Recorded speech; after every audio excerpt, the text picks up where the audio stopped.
दोस्तों आज हम एक ऐसे टॉपिक पर बात करने जा रहे हैं जिसे हमने रटा तो बहुत है लेकिन कभी समझा नहीं। और यही कारण है कि हमारे कंसेप्ट बहुत अच्छे से कभी क्लियर नहीं हो पाए टेंस के बारे में, क्योंकि हमने सिर्फ रट कर काम चलाया है, कभी समझने की कोशिश नहीं की। तो आज की वीडियो पूरी देखना है एंड तक। टेंस इतने अच्छे से आपको समझ में आ जाएगा कि कभी ज़िंदगी में आप भूलोगे नहीं टेंस को। चैनल को सब्सक्राइब कर लेना और वीडियो को लाइक कर लेना। चलिए शुरू करते हैं। दोस्तों बात करते हैं टेंस की, जिसे हिंदी में काल कहते हैं, यानी कि समय। तो ये टेंस जो होते हैं 3 प्रकार के होते हैं।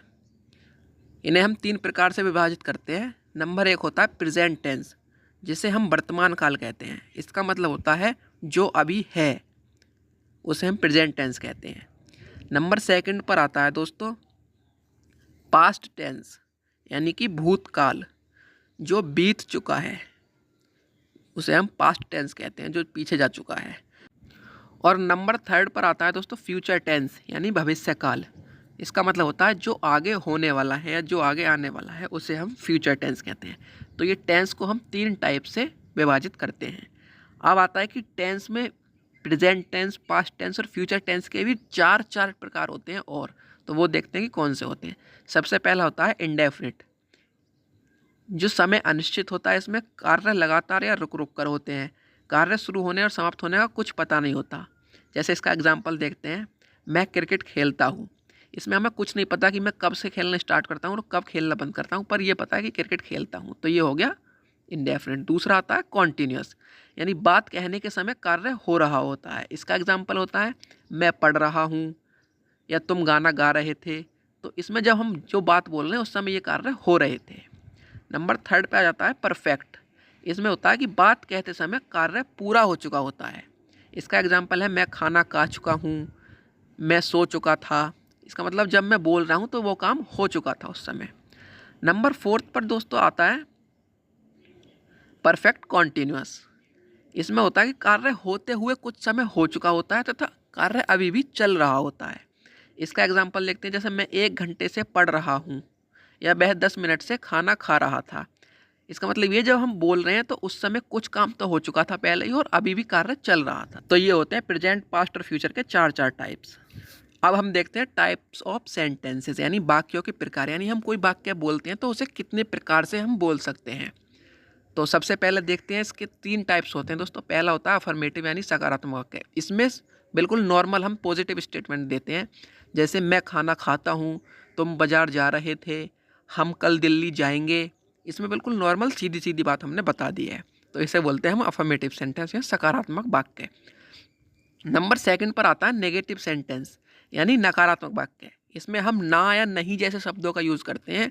जैसे इसके एग्जाम्पल देखते हैं दोस्तों, मैं स्कूल नहीं जाता हूँ, तुम दिल्ली नहीं जाओगे, वह खाना नहीं खा रहा था। तो इसमें नहीं जैसे शब्द का यूज़ हम करते हैं, तो इसे हम कहते हैं नेगेटिव या नकारात्मक वाक्य। अगली बात करते हैं दोस्तों, 3rd नंबर पे आता है हमारा इंटेरोगेटिव सेंटेंस, यानी प्रश्नवाचक वाक्य। इन वाक्यों में जनरली प्रश्न पूछने का कार्य किया जाता है, तो इन्हें हम इंटेरोगेटिव या प्रश्नवाचक सेंटेंस कहते हैं। इसके एग्जाम्पल हैं, तुम क्या करते हो, वह कहाँ जा रहा था, हम दिल्ली कब जाएंगे। तो क्या, कब, कहाँ, कैसे, इस टाइप के जो वाक्य होते हैं वो इंटेरोगेटिव होते हैं। तो दोस्तों ये था छोटा सा एक introduction of tense. Present indefinite tense, ये इंग्लिश का एक ऐसा टेंस है जो सबसे आसान होता है, लेकिन पढ़ाने और समझने में हम इसे बहुत ज़्यादा कॉम्प्लिकेटेड बना देते हैं। लेकिन आज की वीडियो पूरी एंड तक देखना, वादा करता हूँ अगर आपसे कोई नींद में भी उठा करके पूछेगा तब भी आप प्रेजेंट इंडेफिनिट टेंस बहुत अच्छे से उसे समझा सकते हो। वीडियो स्टार्ट करने से पहले एक बार वीडियो को लाइक और चैनल को ज़रूर सब्सक्राइब कर दीजिए। चलिए देखते हैं प्रेजेंट इंडेफिनिट टेंस। इसकी पहचान हम बचपन से पढ़ते हुए आते हैं कि इन सेंटेंसेस के बाद में ता है, ती है, ते हैं आदि शब्द लगे होते हैं। ये पहचान दोस्तों रटने के लिए तो सही है, लेकिन समझने के लिए बहुत ही अधूरी पहचान है। और इस बात को आप खुद एग्री करोगे जब पूरा प्रेजेंट इंडेफिनिट टेंस आज समझ लोगे। हम प्रेजेंट इंडेफिनिट टेंस को यूजेस के आधार पर 1 बाय 1 समझेंगे, क्योंकि इसके काफ़ी सारे यूज़ होते हैं। उससे पहले हम अफर्मेटिव यानी कि पॉजिटिव सेंटेंस के रूल देख लेते हैं। तो इसका दोस्तों सिंगुलर सब्जेक्ट और प्लूरल सब्जेक्ट के अकॉर्डिंग थोड़ा सा चेंज हो जाता है रूल। तो वही देखते हैं कि अगर सब्जेक्ट सिंगुलर है और अगर सब्जेक्ट प्लूरल है तब। तो दोस्तों अगर सब्जेक्ट सिंगुलर है तब हमारा रूल कहता है कि पहले हम सब्जेक्ट का यूज़ करेंगे, उसके बाद वर्ब, और प्लस वर्ब में एस या ई एस वर्ब के अकॉर्डिंग जोड़ देंगे जो सुटेबल होगा, और उसके बाद ऑब्जेक्ट, और अगर कोई अदर वर्ड है तो उसके बाद कोई अदर वर्ड लगा देंगे। वहीं सब्जेक्ट अगर प्लूरल है या फिर आई है, क्योंकि आई को हम प्लूरल ही कंसीडर करते हैं, तो सबसे पहले आएगा सब्जेक्ट, फिर उसके बाद वर्ब, इसमें एस या ई एस नहीं जोड़ेंगे, उसके बाद ऑब्जेक्ट, और अगर कोई अदर वर्ड है तो अदर वर्ड। ये तो हो गया हमारा अफर्मेटिव यानी कि पॉजिटिव सेंटेंस का रूल। अब आते हैं हम मुद्दे की बात पर, यानी कि यूजेस के आधार पर प्रेजेंट इंडेफिनिट टेंस को समझते हैं। तो सबसे पहला यूज जो होता है वो ये होता है कि प्रेजेंट इंडेफिनिट टेंस की मदद से हम ऐसे कार्यों के बारे में बताते हैं जो हमारी लाइफ का परमानेंट हिस्सा बने हुए होते हैं, और ये काम हम या तो लगातार कर रहे होते हैं या फिर रुक रुक कर रहे होते हैं। एग्जाम्पल से समझाऊंगा, बहुत अच्छे से क्लियर होगा। पहले देखते हैं कि ऐसे काम जो हम लगातार करते रहते हैं और हमारी लाइफ का परमानेंट हिस्सा होते हैं, उसका एग्जाम्पल हम देखते हैं। एग्जाम्पल लेते हैं, मैं पढ़ाता हूँ। ये हमारी लाइफ का परमानेंट काम हो गया कि मैं पढ़ाता हूँ। ये नहीं कि मैं आज ही पढ़ा रहा हूँ, ना मैंने पहले पढ़ाया ना मैं बाद में पढ़ाऊँगा। ये प्रेजेंट इंडेफिनिट नहीं है। मैं पढ़ा रहा हूँ, मैं पहले भी पढ़ाता था, आज भी पढ़ा रहा हूँ, और हो सकता है आगे भी पढ़ाऊँगा। तो इसे हम बनाएंगे, सब्जेक्ट है तो आई, और आई के साथ क्योंकि एस या एस नहीं लगाते हैं तो खाली वर्ब लगा देंगे, आई टीच। ऐसे ही विद्यार्थी स्कूल जाते हैं। तो दोस्तों ऐसा नहीं है कि विद्यार्थी सिर्फ आज ही स्कूल जा रहे हैं, ये भी परमानेंट काम है, पहले भी हो रहा था, आज भी हो रहा है, और आगे भी होता रहेगा। इसे ट्रांसलेट करते हैं तो सबसे पहले सब्जेक्ट ले लेते हैं विद्यार्थी, तो ये प्लूरल है तो इसे स्टूडेंट्स लिखेंगे। इसके बाद वर्ब आती है, क्योंकि ये प्लूरल है तो वर्ब में ऐसे या येस नहीं लगेगा, तो सिंपली गो लिख देंगे हम, और उसके बाद ऑब्जेक्ट यानी कि टू द स्कूल। तो ये हो गया पूरा, students go to the school. अब हमने पहले भी बात करी थी कि ऐसे काम जो परमानेंट होते हैं लेकिन लगातार नहीं करते, हम उन्हें रुक रुक कर करते रहते हैं, एक फ्रिक्वेंसी पर करते रहते हैं, तो वो भी प्रेजेंट इंडेफिनिट टेंस को रिप्रेजेंट करते हैं। तो उसके एग्जांपल देखते हैं। जैसे मैं अगर बोलूँ, मैं हर रविवार अपनी गाड़ी धोता हूँ। इसका मतलब क्या है कि मैं डेली तो नहीं धो रहा, लेकिन ये मेरी लाइफ का परमानेंट काम है, हर रविवार को मैं करता ही करता हूँ। तो इसे हम प्रेजेंट इंडेफिनिट टेंस में कैसे लिखेंगे? पहले सब्जेक्ट आ जाएगा आई, उसके बाद वर्ब वॉश। अब क्योंकि आई के साथ ऐसे ही नहीं लगाते तो वॉश को ऐसे ही लिखा रहने देंगे। उसके बाद ऑब्जेक्ट, ऑब्जेक्ट क्या है? माई कार, और बाकी जो बच्चा एवरी संडे वो हम बाद में लगा देंगे, बन गया I wash my car every Sunday. ऐसे ही एग्जाम्पल और देखते हैं, वह हर महीने मंदिर जाता है। अब ये उसकी लाइफ का परमानेंट काम है दोस्तों, बट वो रुक रुक कर रहा है, यानी फ्रिक्वेंटली कर रहा है। तो इसका अंग्रेजी में अनुवाद करते हैं। तो सबसे पहले वह के लिए अंग्रेजी आएगी ही, फिर जाने की, क्योंकि ही सिंगुलर है तो वर्ब में एस या ई एस लगाएंगे, तो गो में ई एस लगता है, तो he goes to the temple, object to the temple, और उसके बाद एवरी मंथ, तो he goes to the temple every month. ये हुए एक टाइप के यूज़ प्रेजेंट इंडेफिनिट के। सेकंड यूज़ हम देखते हैं, तो सेकंड है जब हमें अपनी प्रेजेंट की आदतें या हैबिट बतानी हो, तब वहाँ पर हम प्रेजेंट इंडेफिनिट टेंस का यूज़ करते हैं।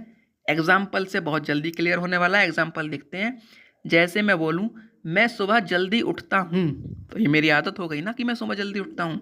यहाँ पर हम प्रेजेंट इंडेफिनिट टेंस लगाएंगे। ट्रांसलेट करके देखते हैं, I wake up early in the morning, I wake up early in the morning.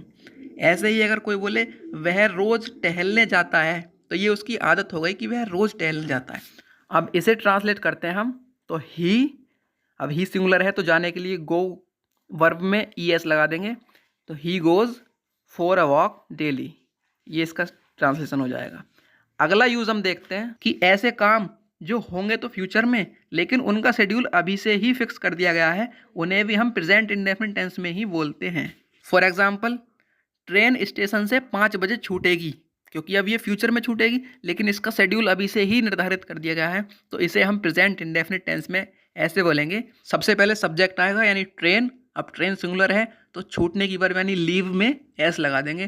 Train leaves from the station, object हो गया from the station, at 5 PM, यानी train leaves from the station at 5 PM। दोस्तों अगर समझने में मज़ा आ रहा हो तो एक बार वीडियो को लाइक और चैनल को सब्सक्राइब जरूर कर दें।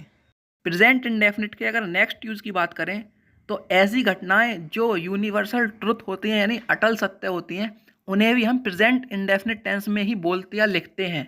इसका एग्जाम्पल है जैसे सूर्य पूरब में निकलता है, तो इसका ट्रांसलेशन करेंगे तो सबसे पहले सब्जेक्ट सूर्य, इसकी अंग्रेजी हो जाएगी सन। अब निकलने की राइज आएगी, अब क्योंकि सन सूर्य जो है वो सिंगुलर है तो इसमें एस लगा देंगे, तो हो जाएगा sun rises in the east. Present indefinite का नेक्स्ट यूज है मैथ या साइंस के नियम जो होते हैं वो भी प्रेजेंट इंडेफिनिट टेंस में ही लिखे जाते हैं। जैसे पानी 100 डिग्री सेल्सियस पर उबलता है, तो water boils at 100 degree Celsius. या फिर 2 और 2 4 बनाते हैं, 2 and 2 make 4। Present indefinite tense का नेक्स्ट यूज होता है दोस्तों कि सारी कहावतें और मुहावरे प्रेजेंट इंडेफिनिट टेंस में ही लिखे हुए होते हैं। अगर हम उन्हें बोलें तो प्रेजेंट इंडेफिनिट टेंस में ही हम उन्हें बोलेंगे। जैसे an apple a day keeps the doctor away, यानी एक दिन एक सेब खाने से डॉक्टर के पास जाने की ज़रूरत नहीं होती। तो जितनी पुरानी कहावतें और मुहावरे होते हैं वो भी सारे प्रेजेंट इंडेफिनिट टेंस में ही बोले और लिखे जाते हैं। ये तो हुए दोस्तों अफर्मेटिव यानी पॉजिटिव स्टेटमेंट्स जब हम बोलते हैं तो किस तरह से प्रेजेंट इंडेफिनिट टेंस का हम यूज़ करते हैं, कहाँ कहाँ पर हम यूज़ करते हैं या बोलते या लिखते हैं। अब बात आ जाती है नेगेटिव और इंटेरोगेटिव सेंटेंसेस की। तो सबसे पहले हम नेगेटिव देख लेते हैं, उसके बाद इंटेरोगेटिव देख लेंगे। तो नेगेटिव सेंटेंस दोस्तों वो होते हैं जहाँ पर नहीं के सेंस में बात होती है। तो इसका हम रूल देख लेते हैं। तो प्रेजेंट इंडेफिनिट टेंस में क्योंकि सिंगुलर और प्लूरल के लिए अलग अलग रूल होते हैं थोड़े से, तो दोस्तों अगर सब्जेक्ट सिंगुलर है तो वहाँ नेगेटिव सेंटेंस का रूल है सबसे पहले सब्जेक्ट आएगा, उसके बाद हेल्पिंग वर्ब डज आएगी, उसके बाद नॉट आएगा, फिर वर्ब और उसके बाद ऑब्जेक्ट। वहीं अगर सब्जेक्ट प्लूरल है तो सबसे पहले सब्जेक्ट आएगा, उसके बाद डज की जगह यहाँ पर क्या आएगा डू, सिंगुलर में डज प्लूरल में डू, उसके बाद नॉट आएगा, फिर वर्ब लगाएंगे और उसके बाद ऑब्जेक्ट लगा देंगे दोस्त। अब हम इसे एग्जाम्पल से क्लियर करते हैं। जैसे अगर मैं बोलूँ मैं सुबह जल्दी नहीं उठता हूँ, तो यहाँ पर सबसे पहले सब्जेक्ट आ जाएगा आई। अब क्योंकि आई को हम प्लूरल में कंसिडर करते हैं, इसके साथ सिंगुलर वाली चीज़ें नहीं लगाते, तो यहाँ पर डू लगाएंगे हम। उसके बाद उठने के लिए वेकअप और फिर अर्ली इन द मॉर्निंग, यानी I do not wake up early in the morning. ऐसे ही वह रोज़ मंदिर नहीं जाता है, तो यहाँ पर वह के लिए अंग्रेजी लगाएंगे ही। अब क्योंकि ही सिंगुलर है तो यहाँ डू या डज में से क्या लगाएंगे डज, ही डज। उसके बाद नॉट आएगा, फिर जाने की आ जाएगी go to the temple daily, यानी he does not go to the temple daily. दोस्तों यहाँ पर वर्ब के साथ कोई भी छेड़छाड़ नहीं करते हैं, वर्ब जैसी होती है नॉर्मली वैसी ही लगाते हैं। केवल यहाँ पर डू या डज को हम देखते हैं कि सिंगुलर है तो डज आएगा और प्लूरल है तो डू आएगा। आई होप ये चीज़ आपके माइंड में एकदम क्रिस्टल क्लियर हो गई होगी। वह स्कूल नहीं जाता है। अब दोस्तों इसकी अंग्रेजी आपको कमेंट बॉक्स में कमेंट करके बतानी है कि इसे हम कैसे ट्रांसलेट करेंगे। अब चलते हैं इंटेरोगेटिव सेंटेंस की ओर। तो इंटेरोगेटिव सेंटेंसेस दो टाइप के होते हैं दोस्तों। फर्स्ट टाइप होता है जिसमें प्रश्नवाचक शब्द वाक्य के बीच में आता है, और दूसरा टाइप होता है जिसमें प्रश्नवाचक शब्द वाक्य के शुरुआत में ही आ जाता है। तो सबसे पहले फर्स्ट टाइप को देखते हैं कि जब क्या, क्यों, कैसे, कहाँ जैसे शब्द वाक्य के बीच में आए। तो यहाँ पर सिंगुलर और प्लूरल के लिए दो ही रूल होते हैं दोस्तों। तो अगर सब्जेक्ट सिंगुलर है तो सबसे पहले क्वेश्चन वर्ड, यानी जो भी WH या जो क्वेश्चन वर्ड होगा सबसे पहले हम वो लगाएंगे। उसके बाद सिंगुलर के लिए डज, फिर सब्जेक्ट, उसके बाद वर्ब और उसके बाद ऑब्जेक्ट। वहीं पर अगर सब्जेक्ट हमारा प्लूरल है तब हम क्या करेंगे, सबसे पहले तो हमारा क्वेश्चन वर्ड ही आएगा, जैसे क्या, कहाँ, क्यों, कब, कैसे की अंग्रेजी क्वेश्चन वर्ड हो गया। उसके बाद प्लूरल में डू लगाते हैं, सिंगुलर में तो हमने बताया कि डज लगाते हैं, यहाँ पर हम डू लगाएंगे। उसके बाद सब्जेक्ट, फिर आएगा वर्ब और फिर हमारा आ जाएगा ऑब्जेक्ट। ये हो गए हमारे रूल। अब इन्हें एग्जाम्पल की मदद से समझते हैं। जैसे तुम स्कूल कब जाते हो, तो इसकी जब हम इंग्लिश ट्रांसलेशन करेंगे तो सबसे पहले क्वेश्चन वर्ड यानी प्रश्नवाचक चिन्ह के लिए अंग्रेजी सबसे पहले आएगी, तो व्हेन।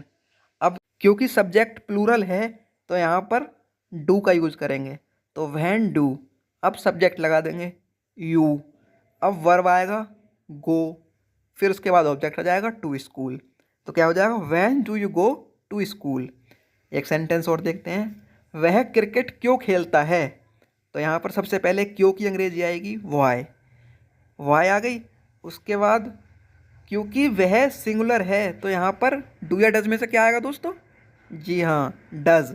वाई डज, अब सब्जेक्ट लगा देंगे ही, उसके बाद वर्ब यानी प्ले और उसके बाद object cricket. Why does he play cricket. तो ये चीज़ क्लियर हो गई। अब देखते हैं सेकंड टाइप के इंटरोगेटिव सेंटेंस को, जिसमें क्वेश्चन वर्ड वाक्य की शुरुआत में ही जाता है, यानी प्रश्नवाचक शब्द वाक्य के शुरुआत में ही आ जाता है। वहाँ पर सिंगुलर और प्लूरल के लिए अलग अलग रूल हैं। तो यहाँ पर दोस्तों अगर सब्जेक्ट सिंगुलर है तो सबसे पहले डज आएगा, उसके बाद सब्जेक्ट आएगा और उसके बाद वर्ब और फिर हम लगा देते हैं ऑब्जेक्ट। वहीं पर अगर सब्जेक्ट हमारा प्लूरल है तो क्या आएगा दोस्तों, डू या डज?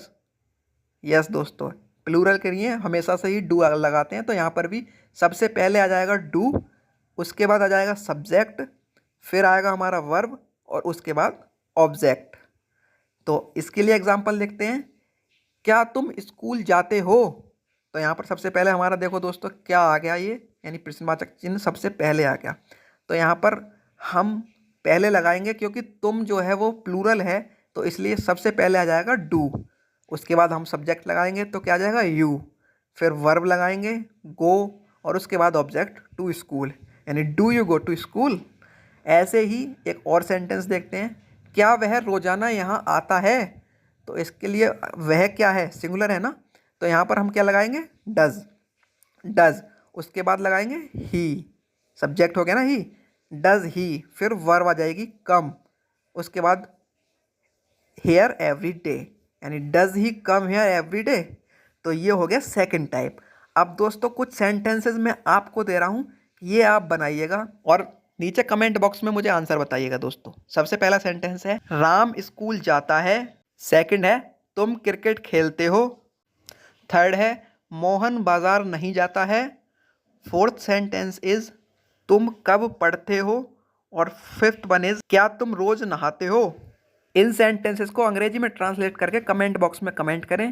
प्रेजेंट कॉन्टिन्यूअस टेंस, इस टेंस की वो पहचान जो हम बचपन से रटते हुए आते हैं वो तो ये होती है कि इन वाक्यों के अंत में रहा है, रहे हैं, रही है आदि जैसे शब्द लगे हुए होते हैं। लेकिन ये पहचान बहुत ही प्रॉपर नहीं होती है, केवल रटने के लिए काफ़ी होती है।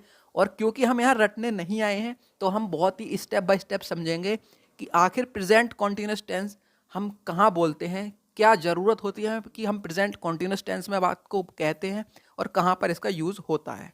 बहुत ही इंटरेस्टिंग एंड इन्फॉर्मेटिव वीडियो रहने वाली है। तो वीडियो शुरू करने से पहले एक बार वीडियो को लाइक और चैनल को सब्सक्राइब कर दो यार। चलिए शुरू करते हैं।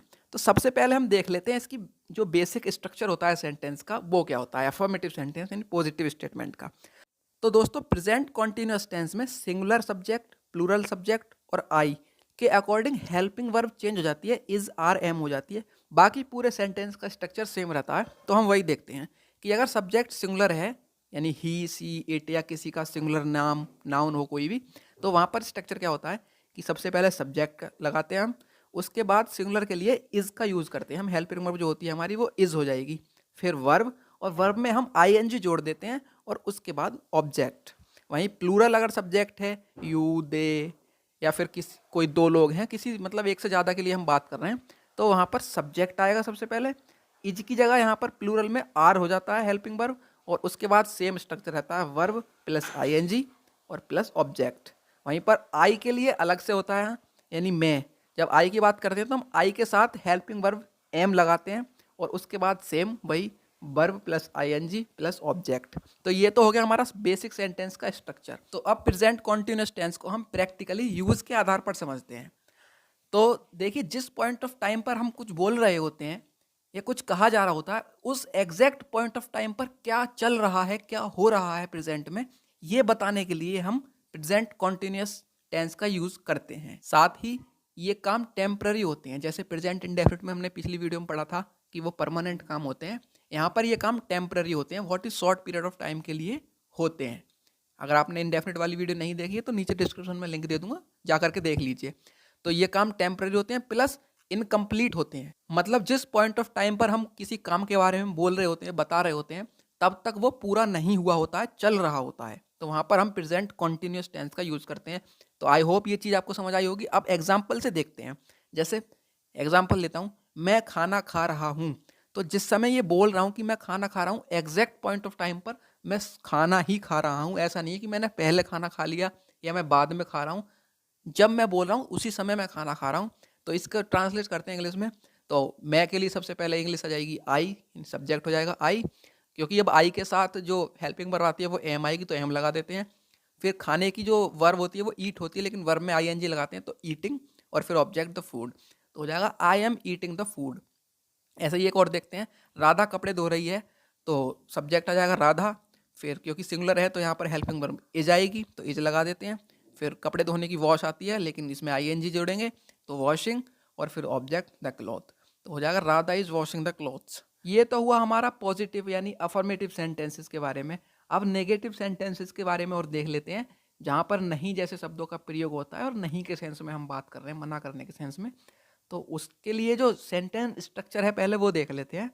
तो सिंगुलर, प्लूरल और आई, प्रेजेंट कंटिन्यूस में तीनों के लिए सेंटेंस स्ट्रक्चर बिल्कुल सेम रहता है, बस हेल्पिंग वर्ब चेंज हो जाती है। तो देखते हैं, सिंगुलर अगर सब्जेक्ट है तो वहाँ पर सब्जेक्ट आएगा सबसे पहले, और क्योंकि सिंगुलर के साथ इज आता है तो हेल्पिंग वर्ब इज आ जाएगी, फिर नॉट लगा देंगे हम, उसके बाद वर्ब प्लस आईएनजी और फिर ऑब्जेक्ट। वहीं प्लूरल अगर सब्जेक्ट है तो सीधा सीधा सब्जेक्ट आएगा और इज की जगह यहाँ पर आर हो जाएगा प्लूरल में, फिर not, verb plus ING plus object. वहीं आई के लिए तो हमेशा से पता है कि एम ही आता है आई के साथ, हेल्पिंग वर्ब जो होती है एम, फिर आई एम, उसके बाद नोट लगा देंगे, verb plus ING plus object. तो दोस्तों ये तो हुआ इसका सेंटेंस स्ट्रक्चर। अब देख लेते हैं एग्जांपल की मदद से समझ करके। जैसे मैं बोलूं राम टीवी नहीं देख रहा है, तो इसे ट्रांसलेट करेंगे तो सबसे पहले सब्जेक्ट आ जाएगा राम, उसके बाद राम के अकॉर्डिंग हेल्पिंग वर्ब सिंगुलर की आएगी इज, तो राम इज नॉट, उसके बाद वर्ब वॉच, उसमें आईएनजी लगा देंगे वॉचिंग, और फिर ऑब्जेक्ट टीवी, मतलब Ram is not watching TV. वहीं एक सेंटेंस और देखते हैं, अब बच्चे नहीं खेल रहे हैं। तो इसके लिए जब हम बनाएंगे तो सबसे पहले बच्चों की इंग्लिश लगाएंगे चिल्ड्रन, क्योंकि बच्चे बहुवचन हैं, प्लूरल हैं, तो यहाँ पर चिल्ड्रन आ जाएगा, सिंगुलर होता तो चाइल्ड आता, तो चिल्ड्रन, फिर इसके अकॉर्डिंग हेल्पिंग वर्ब आर आ जाएगी आर, फिर नोट लगा देंगे, खेलने की प्ले होती है आईएनजी जोड़ेंगे प्लेइंग हो जाएगा, और उसके बाद अब बचा है तो उसके लिए नाउ लगा देंगे, तो हो जाएगा children are not playing now. तो आई होप नेगेटिव भी समझ में आया होगा। अब देखते हैं इंटेरोगेटिव यानी प्रश्नवाचक के बारे में। तो ये दो टाइप के होते हैं। फर्स्ट टाइप होता है इसका जिसमें क्वेश्चन वर्ड यानी प्रश्नवाचक शब्द वाक्य के बीच में आता है, और सेकंड टाइप होता है जिसमें प्रश्नवाचक शब्द यानी क्वेश्चन वर्ड वाक्य के स्टार्टिंग में ही आ जाता है। तो सबसे पहले फर्स्ट टाइप का सेंटेंस स्ट्रक्चर देख लेते हैं। तो सिंगुलर, प्लूरल और आई, जैसे कि हम पहले देखते आ रहे हैं कंटिन्यूस में इन तीनों के लिए अलग अलग हेल्पिंग वर्ब होती है, बाकी पूरा सेंटेंस स्ट्रक्चर सेम रहता है, बस हेल्पिंग वर्ब का चेंज हो जाता है। तो देख लेते हैं सिंगुलर के लिए। सबसे पहले क्वेश्चन वर्ड लगा देंगे, जो भी क्या, क्यों, कैसे, कब, कहाँ की अंग्रेजी होगी वो क्वेश्चन वर्ड लगा देंगे। उसके बाद सिंगुलर है तो इसलिए इज हेल्पिंग वर्ब, उसके बाद सब्जेक्ट लगाएंगे, फिर वर्ब प्लस आईएनजी और उसके बाद ऑब्जेक्ट। वहीं प्लूरल अगर सब्जेक्ट है तो वहाँ पर क्वेश्चन वर्ड आएगा, फिर प्लूरल के अकॉर्डिंग हेल्पिंग वर्ब क्या आएगी दोस्तों, आर। जी हाँ, आर लगा देंगे, फिर सब्जेक्ट आ जाएगा, वही फिर verb plus ING plus object. अब बात करें आई की, तो आई के केस में एम हेल्पिंग वर्ब होती है, तो बाकी स्ट्रक्चर सेम रहता है, क्वेश्चन वर्ड प्लस एम, उसके बाद सब्जेक्ट, यानी कि यहाँ पर तो आई ही आएगा तो आई बोल देते हैं हम, फिर वर्ब प्लस आईएनजी और उसके बाद ऑब्जेक्ट। ये हो गया पूरा सेंटेंस स्ट्रक्चर। अब देखते हैं एग्जाम्पल की मदद से समझ करके। तो अगर एग्जाम्पल लो, तुम कहाँ जा रहे हो, तो सबसे पहले क्वेश्चन वर्ड कहाँ की अंग्रेजी आएगी, तो हम लगा देते हैं वेयर। उसके बाद क्योंकि तुम प्लूरल है तो हेल्पिंग वर्ब क्या आएगी, आर, वेयर आर। फिर सब्जेक्ट आ जाएगा यू, और उसके बाद वर्ब प्लस आईएनजी यानी गो प्लस आईएनजी गोइंग, तो हो जाएगा वेयर आर यू गोइंग। ऐसे ही रमेश क्या कर रहा है, तो यहाँ पर सबसे पहले क्या जो क्वेश्चन वर्ड है उसकी अंग्रेजी लगा देंगे वॉट, उसके बाद रमेश सिंगुलर है तो इज हेल्पिंग वर्ब आएगी, उसके बाद सब्जेक्ट यानी रमेश, और फिर करने की होती है डू, और इसमें आईएनजी लगा देंगे तो डूइंग हो जाएगा, यानी Ramesh, what is Ramesh doing. ये हमारे हो गए फर्स्ट टाइप। अब देखते हैं सेकंड टाइप जिसमें क्वेश्चन वर्ड सेंटेंस के स्टार्टिंग में ही आ जाता है। तो वहाँ पर देखते हैं स्ट्रक्चर। सिंगुलर है तो सबसे पहले यहाँ पर हेल्पिंग वर्ब आती है तीनों में, तो सिंगुलर है तो सबसे पहले हेल्पिंग वर्ब क्या आ जाएगी, इज, उसके बाद subject plus verb plus ING और फिर ऑब्जेक्ट लगा देते हैं। वहीं प्लूरल सब्जेक्ट की अगर बात करें तो वहाँ पर हेल्पिंग वर्ब क्या आ जाएगी, आर, तो सबसे पहले आर लगाएंगे, उसके बाद subject plus verb plus ING और उसके बाद लगा देंगे ऑब्जेक्ट। ऐसे ही आई के लिए क्या होगा, सबसे पहले हेल्पिंग वर्ब आएगी एम, फिर आई, उसके बाद verb ING plus object. Example से देखते हैं, अगर मैं बोलूँ क्या मैं जा रहा हूँ, तो मैं है तो सबसे पहले हेल्पिंग वर्ब मैं के लिए क्या आती है एम, उसके बाद सब्जेक्ट आ जाएगा आई, और फिर जाने की गो प्लस ING गोइंग हो जाएगी, तो क्या हो जाएगा एम आई गोइंग। वहीं दूसरा सेंटेंस देखते हैं, क्या तुम टीवी देख रहे हो, तो तुम के लिए हेल्पिंग वर्ब क्या आएगी आर, तो सबसे पहले आर लगा देंगे, उसके बाद सब्जेक्ट यानी तुम यू, फिर वॉच देखने की वॉच हो गई, इसमें ING जोड़ देंगे तो वॉचिंग, और फिर ऑब्जेक्ट टीवी, तो आर यू वॉचिंग टीवी। तो ये हो गए हमारे सेकंड टाइप। तो ये हुआ पूरा present continuous complete. I hope अच्छे से समझ में आया होगा। अगर समझ में नहीं आया तो एक बार वीडियो और देख लेना, और वीडियो को लाइक कर देना और चैनल को सब्सक्राइब कर लेना अगर वीडियो अच्छी लगी हो। प्रेजेंट परफेक्ट टेंस, इस टेंस की वो पहचान जो हमें बचपन से रटाई जाती है वो तो ये होती है कि इन वाक्यों के अंत में चुका है, चुकी है, चुके हैं, या फिर लिया है, दिया है, खाया है आदि शब्द लगे हुए होते हैं।